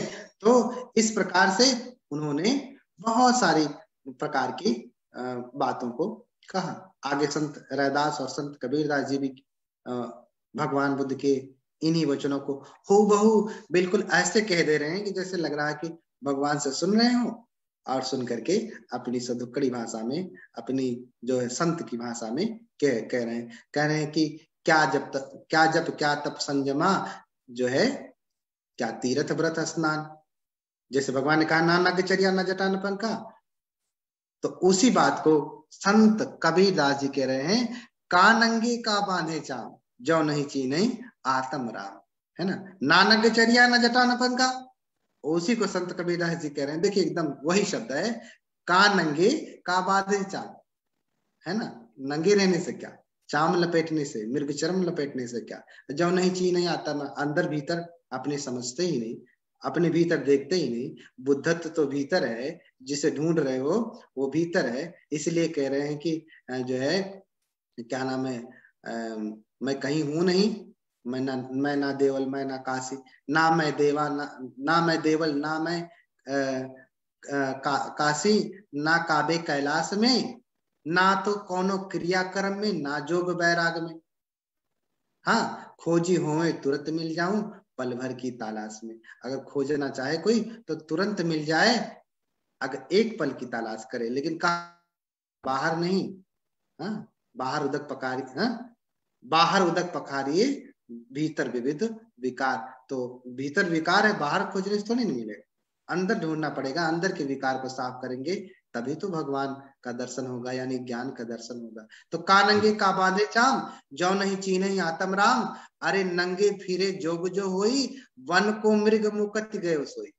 कह रहे हैं कि नंगे रहने से अगर कोई योगी कहलाता है, उसका जोग सिद्ध होता है, तो वन में तो मृग, हिरन जो है वो नंगा ही रहता है, वो तो सबसे बड़ा जोगी है ना। देखिए, ठीक बुद्ध की बात को ये अपने शब्दों में हूबहू कह रहे हैं।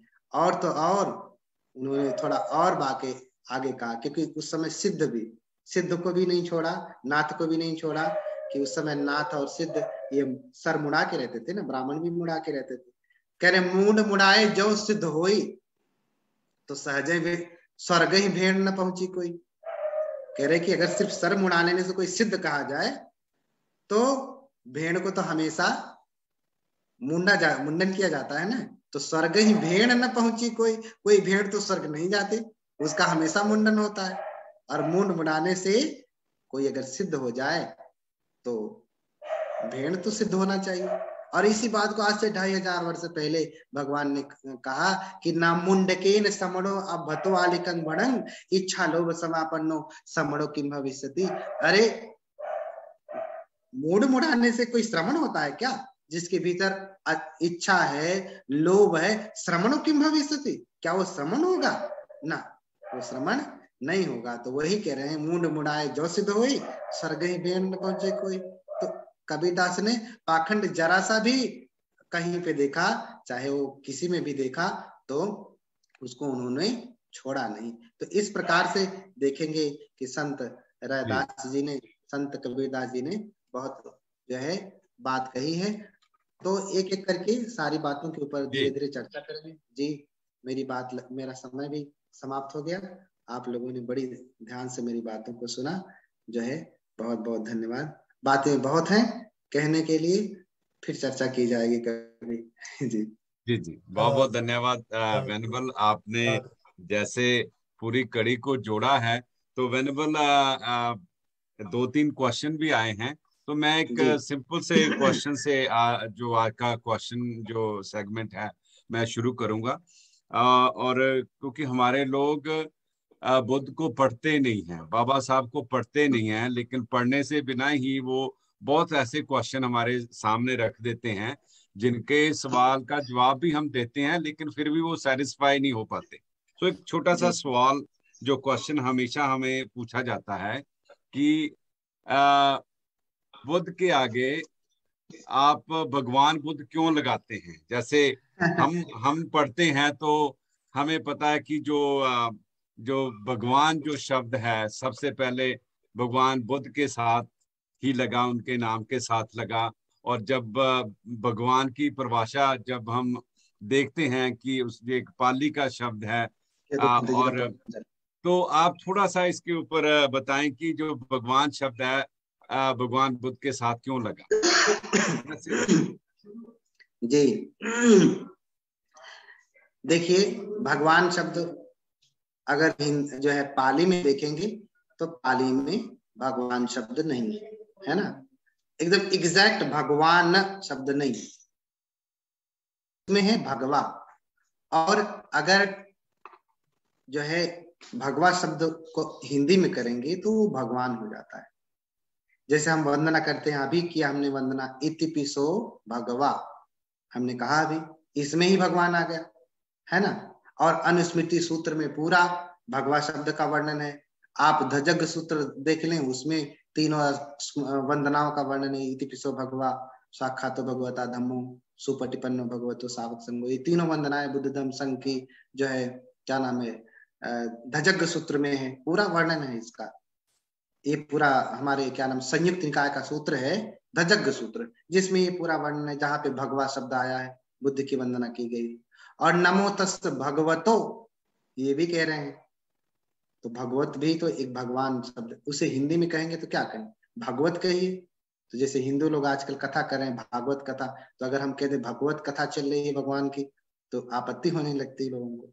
तो भगवा शब्द का अगर हिंदी में, चूंकि ग्रामर अगर आप पढ़ेंगे पाली का, हिंदी का, तो आपको समझ में आएगा कि भगवा का हिंदी में भगवान होता है। और अगर भगवान हिंदी में कहें तो भगवान है, संस्कृत में भी भगवान होता है। लेकिन अब इसके लिए थोड़ा सा पीछे हमको इतिहास में जाना पड़ेगा कि बुद्ध के समय में जो है संस्कृत भाषा नहीं थी। बुद्ध के समय में संस्कृत भाषा नहीं थी। उस समय भाषा थी जो वो छांदस थी, जो वेदों की भाषा छांदस है। तो जैसे भगवान के समय में ही यमूला और तकुला नाम के, ये मुझे लगता है क्या नाम है, यहूदी टाइप के लोग रहे होंगे, क्योंकि भारत में व्यापार करने के लिए आते थे लोग। तो ये वर्णन है, यमूला और तकुला नाम के लोग, दो ब्राह्मण भगवान के पास आते हैं, कहते हैं कि भगवान लोग अपनी अपनी भाषा में आपके वचन को बोल करके दूषित कर देते हैं। अच्छा हो कि भगवान जो है आप छांदस में अपनी शिक्षाएं दें, अपनी भाषा, अपना जो प्रवचन छंद में दे, छांदस में बोले। तो भगवान ने कहा कि जो छांदस में कहेगा उसे दुष्कृत्य का दोष लगेगा। एक दोष होता है दुष्कृत्य का, दुक्कट, आपत्ति दुक्कटन, तो दुष्कृत्य का दोष लगेगा। यानी उस समय भगवान ने मना कर दिया था कि मैं छांदस में उपदेश नहीं करूंगा। जिसे जिस भाषा में जो है वचन को, धम्म को सीखना अपनी अपनी भाषा में। अनुजानामि भिक्खवे सकाय निरुत्या धम्मं परिणापुरितुम, मैं भिक्षुओं अनुमति देता हूं अपनी सकाय निरुत्या, अपनी अपनी भाषा में धम्मं परिणापुरितम, धर्म की परिपूर्णता प्राप्त करने के लिए, सीखने के लिए, जानने के लिए। तो भगवान ने छांदस, ये छांदस शब्द उसमें आया, यानी उस समय संस्कृत नहीं था, संस्कृत शब्द नहीं आया। तो हंदमय्यं भगवतो छंद करे, हे भगवान आप इस वाणी को छंद में कर दीजिए, ऐसा वर्णन पाली में आया। तो भगवान ने मना कर दिया। अब देख लीजिए, भगवान का जो है उपदेश पाली में हुआ है, और भगवान के महापरिनिर्वाण के बाद दूसरी शताब्दी में सद्धर्म पुंडरीक सूत्र की स्थापना हुई, रचना हुई, महायान के आचार्य ने रचना की। और ये सद्धर्म पुंडरीक सूत्र जो है वो बौद्ध संस्कृत में, इसको आप समझिएगा, बौद्ध संस्कृत में, संस्कृत नहीं कह रहा हूं, छांदस था, पाली थी, लेकिन दूसरी तीसरी शताब्दी के बीच में ही ये जो है सबसे पहला जो है महायान का 9 वैपुल्य सूत्र में से पहले सूत्र की रचना हुई है, जिसका नाम है सद्धर्म पुंडरीक सूत्र, और ये बौद्ध संस्कृत में। और जितने भी महायान सूत्र, 8 सूत्र हैं टोटल मिला के, 9 वैपुल्य सूत्र हैं, चाहे प्रज्ञा पारमिता सूत्र हैं, चाहे गंडवीय सूत्र हैं, चाहे लंकावतार सूत्र है, चाहे तंसक सूत्र है ना, चाहे 10 भूमिक सूत्र है, ये जितने 9 वैपुल्य सूत्र हैं, ये सारे सूत्र जो हैं बौद्ध संस्कृत में। अब ये तीसरी शताब्दी की बात कह रहा हूं, दूसरी तीसरी शताब्दी की, ये बौद्ध संस्कृत में सारे सूत्र रचे जा चुके थे और इनका उपयोग होता था, पाठ होता था। और नीचे आते हैं 8वीं शताब्दी में पाणिनि हुए हैं, जो बहुत बड़े संस्कृत के व्याकरण हैं, व्याकरणाचार्य हैं, ग्रामेरियन हैं। उन्होंने जो है माहेश्वर सूत्र की रचना की। पाणिनि ने माहेश्वर सूत्र की रचना करके एक सिस्टमेटिक ग्रामर बनाया और फिर संस्कृत को जन्म दिया 8वीं शताब्दी में। इसका पूरा प्रमाण, इससे पहले का कोई प्रमाण दिखाए कि संस्कृत थी। 8वीं शताब्दी में पाणिनि हुए हैं, और पाणिनि ने, जब वो पाणिनि 8वीं में हुए तो संस्कृत पहले कैसे हो जाएगी? जब ये ग्रामर अभी दे रहे हैं, अक्षरों की रचना कर रहे हैं, उनके डमरू से जो है सभी अक्षर पैदा हुए, तो संस्कृत पहले कहाँ से आ गई, है ना? तो माहेश्वर सूत्र की रचना हो गई। माहेश्वर सूत्र की रचना करके एक संस्कृत यानी संस्कारित की गई, इसका अर्थ ही बता रहा है कि ये संस्कारित की गई है, यानी छंद से, फिर बौद्ध संस्कृत, जो उनका जो 3 वेद था वो छंद में था, छंद, फिर इधर बौद्ध संस्कृत, फिर इन सबको इन्होंने संस्कारित करके अपनी संस्कृत बनाया। और बौद्ध संस्कृत अगर देखें हम, तो बौद्ध संस्कृत में भी महाप्रज्ञा पारमिता सूत्र, सद्धर्म पुंडरीक सूत्र, उसमें वर्णन मिल रहा है कि एवं में सुतंग एकं समयं भगवान राजगृहे विहरति, एकम समयं भगवान राजगृहे विहरति स्म गृद्धकूटे पर्वते। ये संस्कृत में है। महता भिक्षु संघेन सार्धं महता च बोधिसत्व संघेन, है ना। तेन खनपल समयेन आयस्मा सारिपुत्तो गंभीराम संबोधिनाम समाधिम समापन्न। ये संस्कृत का है। तो इसमें मुझे एक शब्द ही आपको दिखाना है कि तीसरी शताब्दी में रचना की गई जो है, क्या नाम है, सद्धर्म पुंडरीक सूत्र और प्रज्ञा पारमिता सूत्र, जो चौथी शताब्दी का। सद्धर्म तीसरी का है, दूसरी तीसरी के बीच का, और चौथी शताब्दी का है महाप्रज्ञा पारमिता सूत्र, दूसरा सूत्र है। इसमें भगवान शब्द आया हुआ है जो बुद्ध के लिए उपयोग किया गया है। इससे पहले कहीं पे भी और भगवान शब्द नहीं है, छंद में नहीं है, ना तो पाली में भी नहीं है। पाली में है तो जो है भगवा है, भगवा का हिंदी आज करेंगे तो भगवान होगा। तो अगर पाली नहीं मान रहे हैं, अपना ही धर्म ग्रंथ मान रहे हैं, तो महायान के सूत्रों में भगवान शब्द सबसे पहले आया है, और वो बुद्ध के लिए एकम समय भगवान राजगृहे विहरति स्म, तो राजगृह में ये भगवान का है। तो ये शब्द है। अब इसका अर्थ समझ लें, थोड़ा समय ज्यादा ले रहा हूं क्योंकि इतिहास बताना जरूरी, तब ये मानेंगे कि नहीं, हम ये भगवान हम उनसे नहीं ले रहे हैं, हमारा अपना हमारे अपने भगवान का ये शब्द है, उनको हम उपयोग करते हैं। तो भगवान शब्द का अर्थ पाली में मिलता है भग रागो दोषो भग मोहो अनासो भगस पापका धम्मा भगवा तेन उच्यति। जिसने राग को भग्न कर दिया, नष्ट कर दिया, जिसने द्वेष को भग्न कर दिया, जिसने मोह को भग्न कर दिया, और तो और भगस पाप का धम्मा, जिसने पाप को उत्पन्न करने वाले सारे धर्मों को जो है भग्न कर दिया, छोड़ दिया। अब पाप को उत्पन्न करने वाले धर्म, क्या धर्म पाप को उत्पन्न करता है? ये भी प्रश्न आ जाएगा, इसलिए इसको भी स्पष्टीकरण ही कह देता हूं। भगवान ने अभिधर्म में कुशला धम्मा, अकुशला धम्मा, अव्याकता धम्मा कहा है ना। ऐसे करके पूरे पठान की देशना दी, पूरा पठान पाली पढ़िए, कुशला धम्मा, कुशला धम्मा, अव्याकता धम्मा, है ना। हीनं धम्मं पढ़ितं धम्मं, ऐसे करके पूरा वर्णन है कि नहीं। पूरा कुशल धर्म है, कह रहे हैं कुशला धम्मा, अकुशला धम्मा, यानी कुशल धर्म है, अकुशल धर्म है। यहाँ तो हम क्या सुनते आए, धर्म है और अधर्म है, लेकिन बुद्ध कह रहे हैं कुशल भी धर्म है, अकुशल भी धर्म है। क्यों धर्म है? जैसे उदाहरण से समझे कि अगर आपके मन में दान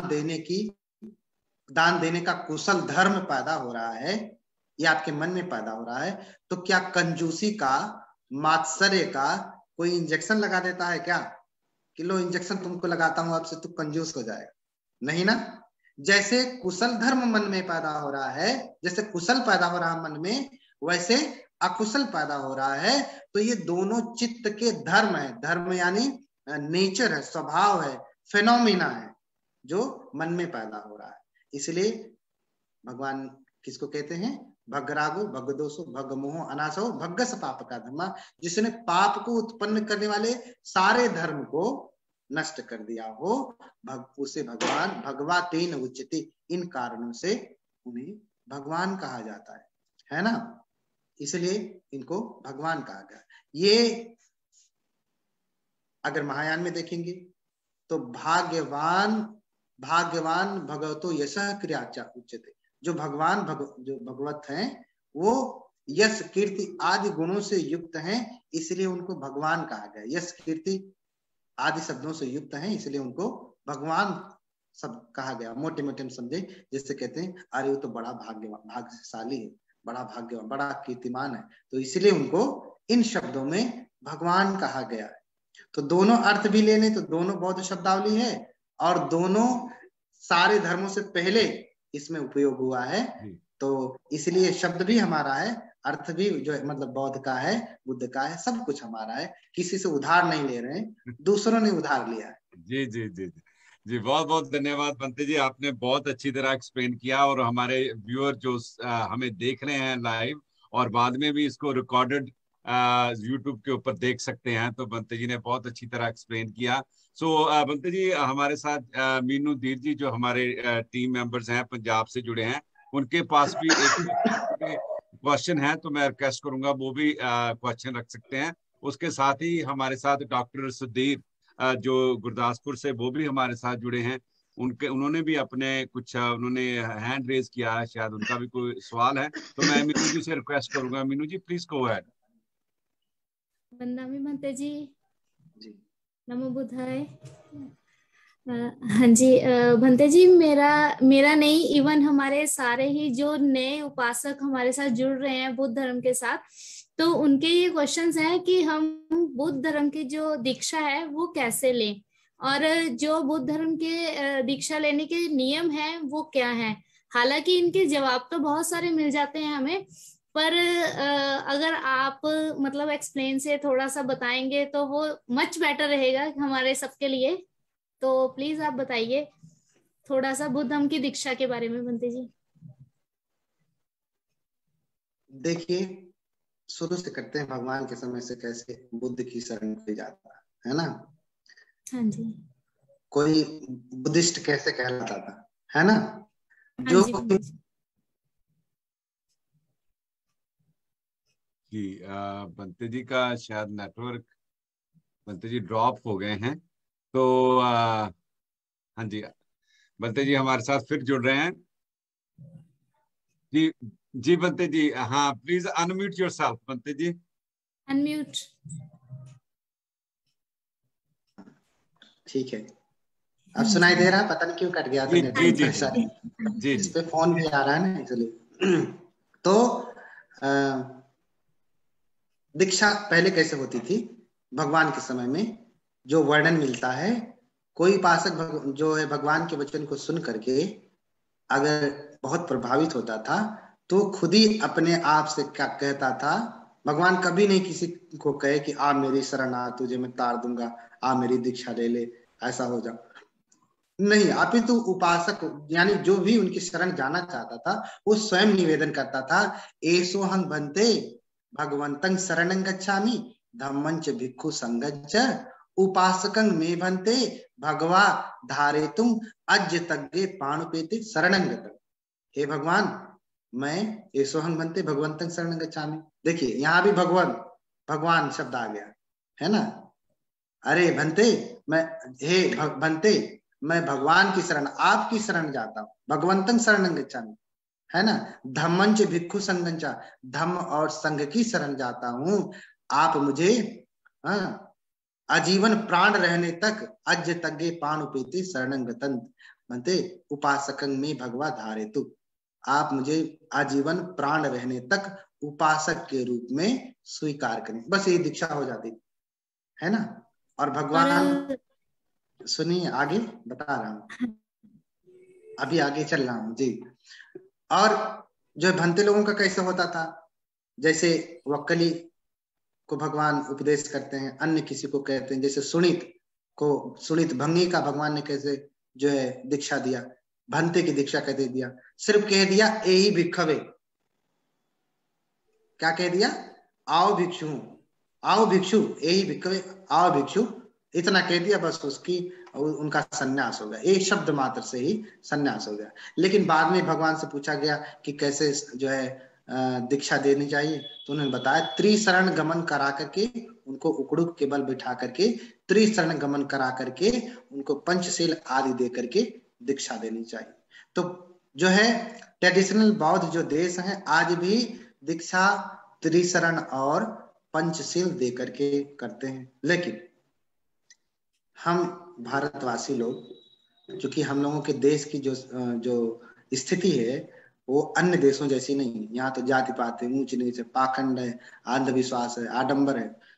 तो इसीलिए 14 अक्टूबर 1956 को जब बाबा साहब दीक्षा लेते हैं तो बुद्ध धम्म संघ की शरण जाते हैं, पंचशील ग्रहण करते हैं, लेकिन इसके साथ जो 6 लाख 10 लाख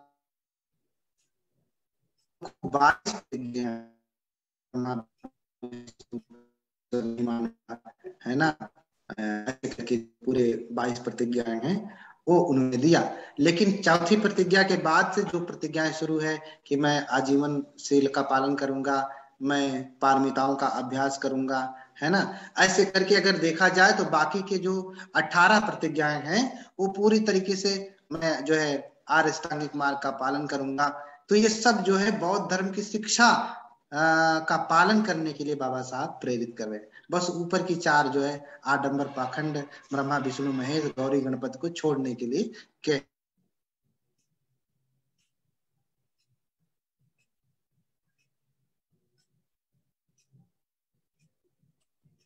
बनते की इंटरनेट की प्रॉब्लम हो रही है। जी जी जी जी जी टाइम भी 4 बज गए हैं जी। तो मैं रिक्वेस्ट करूंगा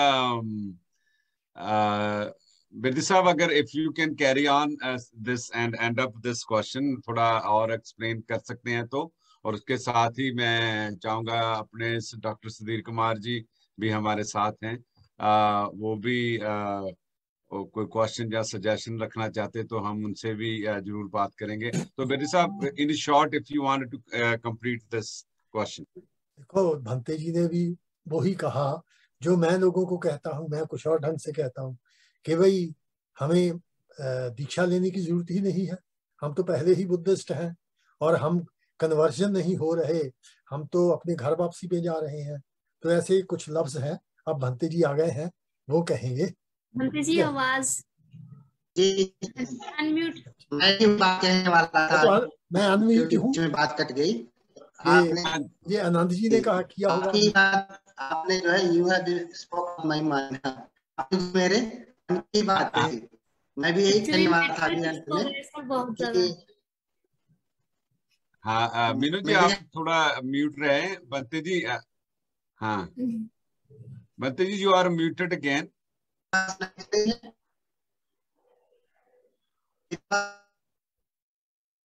हाँ जी, आप म्यूट हैं वेनेबल, प्लीज अनम्यूट योरसेल्फ।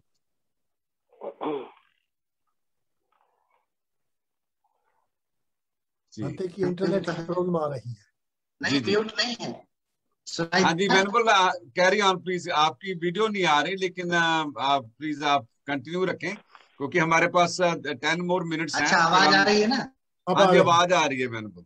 अच्छा अच्छा जी, तो वही मैं कहने वाला था जो अभी आदरणीय उपासक वृद्धि जी ने कहा, कि वही बात कहने वाला था कि बाबा साहब ने दीक्षा लिया, 22 प्रतिज्ञाएं दी और ये भी कहा कि हम लोगों का जो है नया जन्म होला, और पढ़ने को यही मिलता है जो है बुद्धिस्ट हैं।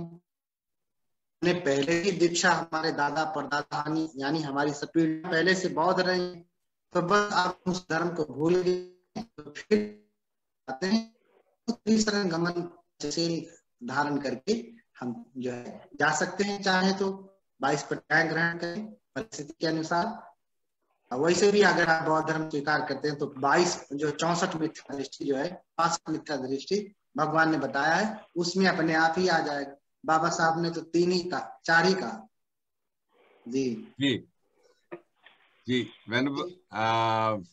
मैं अभी चाहूंगा कि डॉक्टर सुधीर जी हमारे साथ हैं, तो सुधीर साहब प्लीज गो अहेड। वंदनामी बनते जी।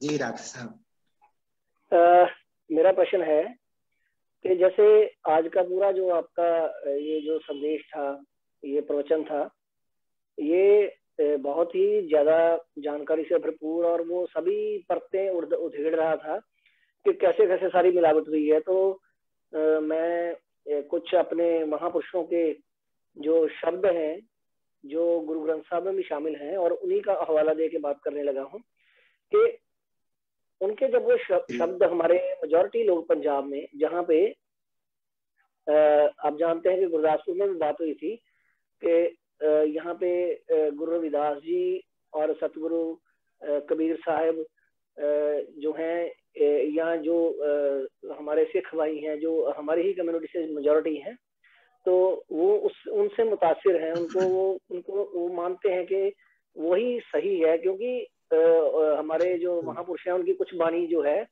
वो गुरु ग्रंथ साहब में भी दर्ज है।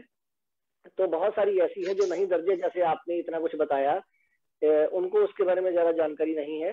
तो जब वो वहां से शब्द लेते हैं तो भक्त नामदेव जी हैं, उनका एक शब्द है सबे घट राम बोले, तो यहाँ पे वो ओंकार की चर्चा करते हैं कि ओंकार है। फिर कहीं वो निराकार की बात करते हैं तो निरंकार की बात करते हैं। तो इसमें वो जो एग्जाम्पल्स देते हैं, ये बताते हैं, तो वो कहते हैं कि सबे घट राम बोले, राम बिना को बोले रे। ये भक्त नामदेव जी का शब्द है। और इसके अलावा कबीर साहब का जो एक शब्द आता है वो है हम कुकर तेरे दरबार, राम रस पिया रे, जे रस बिसर गए रस। और मतलब बार बार वही शब्द, जैसे आपने सतराम से सतनाम बताया और फिर वो राम की बात आती है तो कबीर साहब के शब्दों में ये शब्द आते हैं। तो फिर वो ओंकार की बात करते हैं, निरंकार की बात करते हैं, फिर रविदास जी की बात आती है तो उसमें भी ऐसे बहुत सारी चीजें आ जाती हैं जहाँ आत्मा, परमात्मा, ओंकार, निराकार शामिल हो जाता है। तो इन बातों को अगर हमें उस जगह तक पहुंचाना है कि ये कैसे वहां से परिवर्तित होके यहाँ तक पहुंची, तो इसके लिए हमें कैसे चलना होगा पंजाब में विशेष तौर पे जहां हम ये काम कर रहे हैं। धन्यवाद।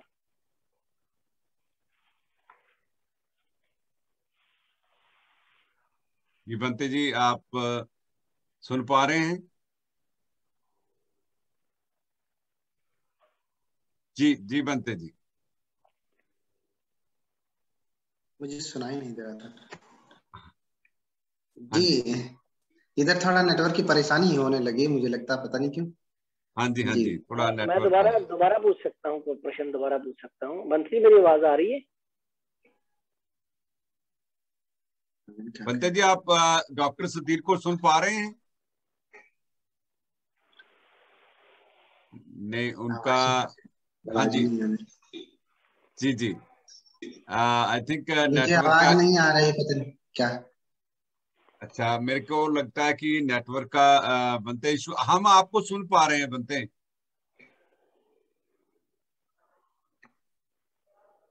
क्योंकि नेटवर्क इशू है तो हम चाहेंगे कि ये जो हमारा प्रोग्राम है, क्योंकि जैसे एज डॉक्टर सुधीर ने बताया कि ये बहुत इंफॉर्मेटिव और बनते जी ने बड़े विस्तार रूप से गुरु रविदास और कबीर साहब को और नानक देव जी को कनेक्ट करने की कोशिश की है कि और हम चाहेंगे कि ये प्रोग्राम हम कंटिन्यू अगले जो रविवार को हम चाहेंगे कि इसको कंटिन्यू रखें। वेनेबल अगर आपके पास समय हो तो फिर हम इसी को ही कंटिन्यू रखेंगे।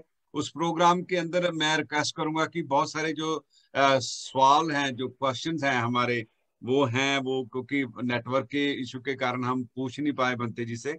हम इसको अगले हफ्ते ऐसे ही कंटिन्यू रखेंगे। बंते जी आप सुन पा रहे हैं हमें? इसमें आवाज आ रही कि नहीं हमको? हाँ जी।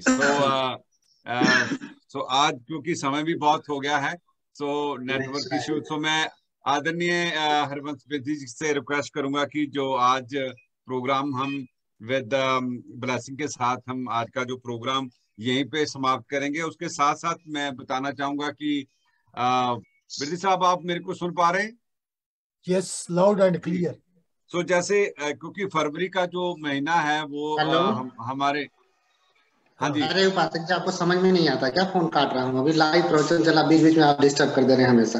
आकर के किसी को भेज नहीं देना चाहिए, बहुत दूर है। जी जी बंते जी आप सुन पा रहे हैं? नहीं, आई थिंक बंते जी को नहीं आवाज हमारी सुन पा रहे। हमारी आवाज नहीं सुन पा रहे। जी जी जी। सो जैसे जो फरवरी महीना है, वो फरवरी महीना जो हमारे बौद्धों के लिए बहुत महान महीना भी है।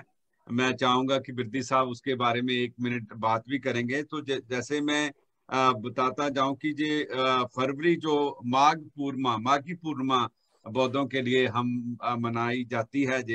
जैसे कि इसके में आता है कि वैशाली में भगवान बुद्ध ने ये बताया था कि उन्होंने बताया कि आज से 3 महीने बाद उनका महा परिनिर्वाण होगा। उन्होंने वहां से ये बताया था, तो ये हम बौद्धों के लिए एक माघ पूर्णिमा के महीने भी पूर्णमासी का महीना मनाया जाता है बड़े श्रद्धा के साथ।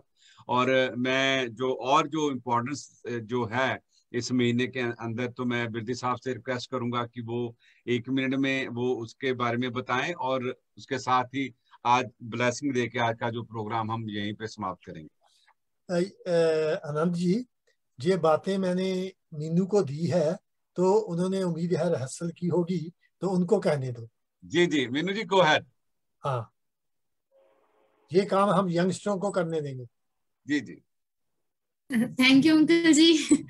हाँ जी, जो हमारे इस महीने जैसे कि फरवरी में इम्पोर्टेंट डेज है हमारे और हमारे बहुजन समाज के लिए, वो कुछ इस प्रकार है।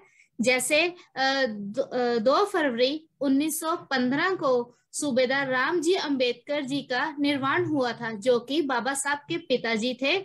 और 2 फरवरी को मुकुंद राव जी का देहांत भी हुआ था, जो कि बाबा साहब के भतीजे थे, और जिनके बारे में पंजाब में यहाँ तक कहा जाता है कि वह सिख बन गए थे। मतलब उन पर ये गलत इल्जाम लगाया जा रहा था कि वह सिख बन गए।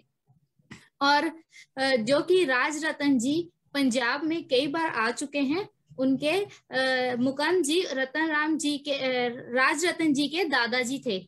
और 3 फरवरी 1928 को बाबा साहब ने अछूतों के बारे में बातचीत करने साइमन कमीशन से मिले थे।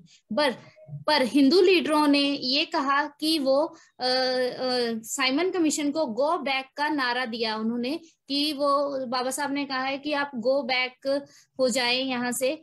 तो बट ये सरासर गलत है।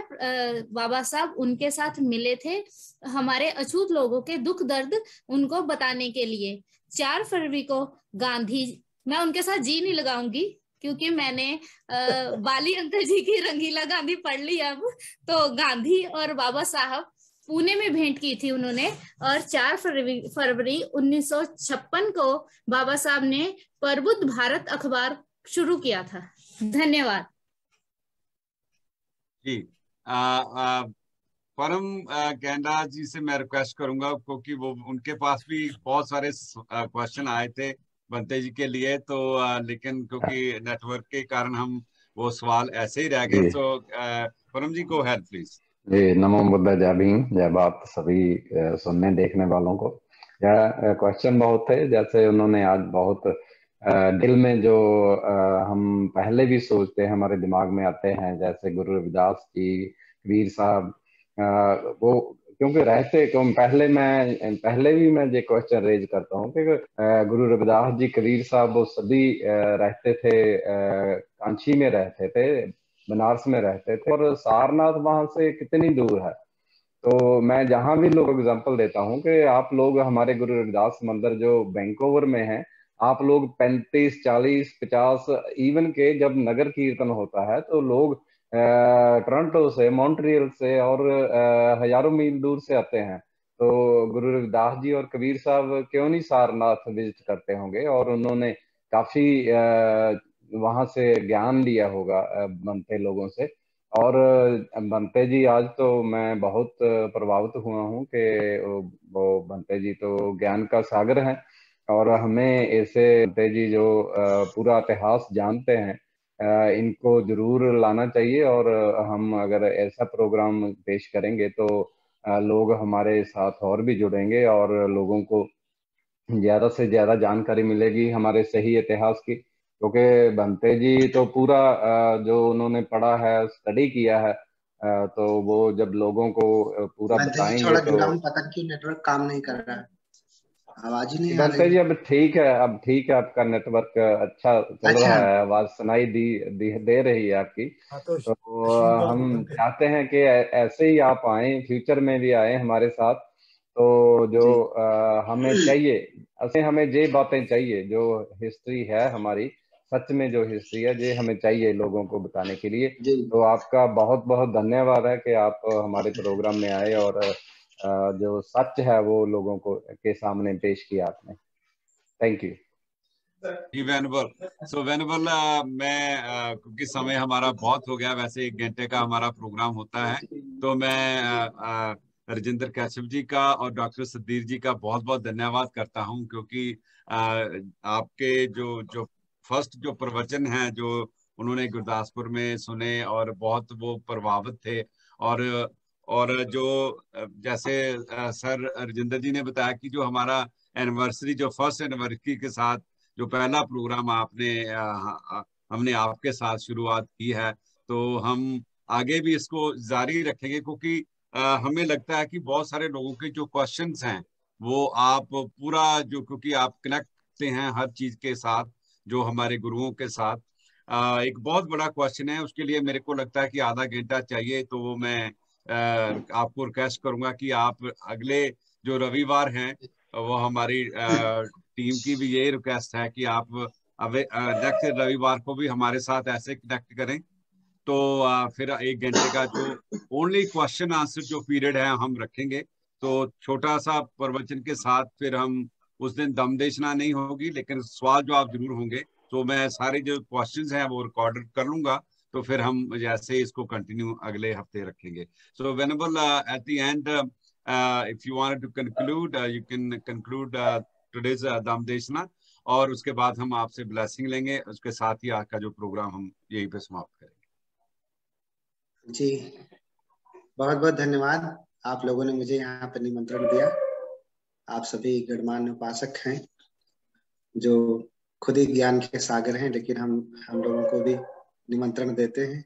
हमको सुना आपने, बहुत बहुत धन्यवाद। मुझे लगता है कि अब जो है आशीर्वाद से समाप्त किया जाए। जी, सब लोग हाथ जोड़ लें।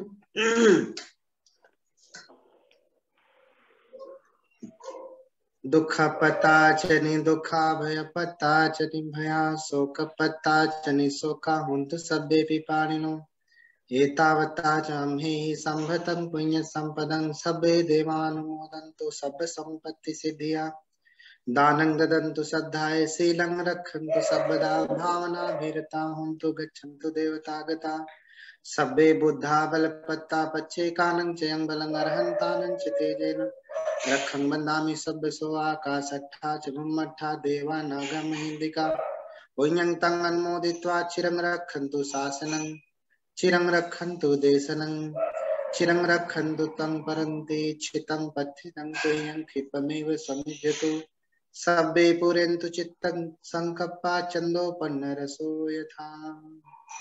साधु साधु। बंते जी, आपका बहुत बहुत धन्यवाद। आपने हमें समय दिया, और मैं रिक्वेस्ट करूंगा कि आप हमारे साथ फिर ऐसे ही जुड़े। हमारे महेंद्र सलन जी और इस सब्जेक्ट को बहुत उन्होंने लाइक किया। हमारे साथ हमारे टीम के सदस्य हैं, हमेशा वो ऐसे क्वेश्चन हमें पूछते रहते हैं। तो मैं उनको भी 1 सेकंड के लिए अनम्यूट करूंगा, क्योंकि वो बहुत खुश हैं, क्योंकि जो सवाल जो जैसे आपने कड़ी को जोड़ा है, he is very impressed. Salan sir, please go ahead for 1 minute. Thank you Bhante ji, नमो बुद्धाय। आपने जो हमें जानकारी दी गुरु रविदास के, जो गुरुपुरब भी आ रहा है नेक्स्ट 10 डेज के बाद, तो हम ऐसे ही हमारे जो उपासक पंजाबी उपासक हैं, जहाँ अब्रॉड जो पंजाबी रहते हैं, उनको आप ऐसे ही गुरु रविदास जी के बारे में बुद्ध वाणी के साथ जुड़े तो हमें बड़ी खुशी होगी। थैंक यू, बहुत बहुत धन्यवाद सलन साहब। मैं बताता जाऊं कि हमारे महेंद्र सलन जी बहुत बड़े डिवोटी हैं वेनेबल, और जब अभी धम्मावेव के माध्यम से ये जो 3 जो किताब जो जैसे गुरुदास जी की जयंती आ रही है, उसमें उनमें एक किताब, और बाबा साहब की जयंती और बुद्ध पूर्णिमा के ऊपर इन्होंने 3 जो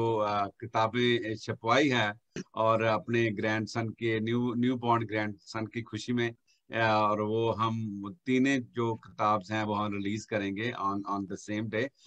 Meenu ji, you have raised the hand, you wanted to add anything? Yes sir, actually मैं भंते जी से ही निवेदन करना चाहती हूँ कि वो ये दम देशना हम पंजाबियों को जरूर दें। एक बार पंजाब में आकर, हमारे तक्षशिला में आकर हमें जरूर दम देशना दें यहाँ पर आकर आप, क्योंकि आई थिंक मुझे लगता है कि हमें बहुत ज्यादा जरूरत है जी एक्चुअली। हाँ जी, एक्चुअली टू द पॉइंट अगर हम लोगों को समझा सके तो ये बहुत बड़ा एक उपराला होगा। तो मैं क्योंकि समय बहुत हो गया, प्रोग्राम को एंड करूंगा यहीं पे। और doctor Sudhir, you want to add anything? Yes sir, ऐसा है कि जब भंते जी यहाँ पे आए थे, बात तब भी पूरी नहीं हुई थी, बात आज भी पूरी नहीं हुई। तब हमने निवेदन किया था कि भंते जी ऐसे बात नहीं बननी है, आपको दोबारा आना होगा। हम इनको 1 हफ्ते या 10 दिन के लिए यहाँ पे इनवाइट करेंगे। और जैसे मीनू जी ने बोला है, तक्षशिला में, गुरदासपुर में और पंजाब के अन्य इलाकों में इनके प्रवचन पूरे चलेंगे। एक सीरीज चलेगी 7 दिन के लिए, और वहाँ पे मैक्सिमम लोगों को पहले इन्फॉर्म करके, गैदरिंग करके ये प्रोग्राम हम कंडक्ट करेंगे पंजाब में। 7 से 10 दिन के लिए भंते जी को निवेदन करेंगे कि आए। Thank you. जी। सो जैसे आप जानते हैं कि धम्मा वेव के माध्यम से हमने बुद्धा एंड धम्मा, उसको भी राजेंद्र सर ने जो फर्स्ट जो पार्ट है उनको कंप्लीट किया, तो उसको भी हम ऐसे ही कंटिन्यू रखेंगे। So Rajendra sir, you want to add anything before we end the programme?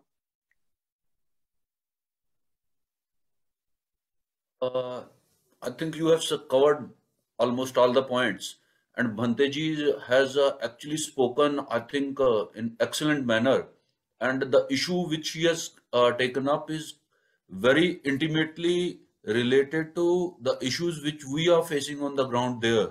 So therefore, as Dr. Sudhir has said, that many more such discourses may be required to bring home the message and say segregate grain from chaff. So therefore that is very essential, and it has to be done in a very reasoned and articulate manner, because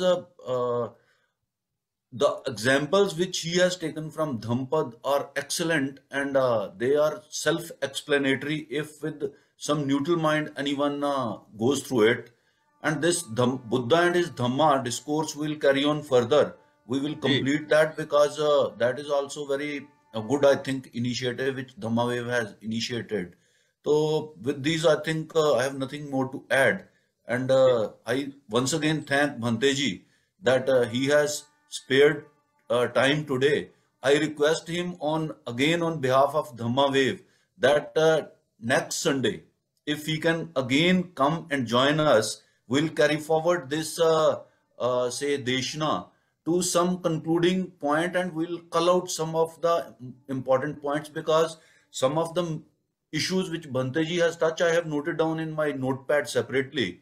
So I think some other upasaks may also have noted down. So therefore maybe we can take a guidance out of those points to talk it again and again. I request Bhante ji to accept our request to come next Sunday again at 8 p.m. for 1 hour, and we'll be greatly, I think, benefited by his discourse and by his presence here. Thank you. बहुत बहुत धन्यवाद sir. सो साथ में ही साथियों मैं आपको बताता जाऊं कि एक जो शौक समाचार, जो सैड न्यूज हमारे उपासक जो इटली में रहते थे, जैसे आप जानते हैं कमलेश हीर जी, उनके ब्रदर जी जो वहाँ पे इटली में उनका एक्सीडेंट हुआ और उनका देहांत हो गया है। और हम पूरी धम्मा वेव की टीम की तरफ से उनके इस दुख में शरीक होते हैं। May he attain the highest bliss, the nibbana। इसके साथ ही जैसे आप जानते हैं कि हमारा जो धम्मा वेव का लोगो है, the motto है जानो फिर मानो। The purpose of Dhamma Wave is learn and share the Dhamma. When you share the Dhamma, it is a gift for this life as well, many lives to come. With this, be mindful, be safe, be kind. Sadhu, sadhu, sadhu. Buddham saranam gacchami, dhammam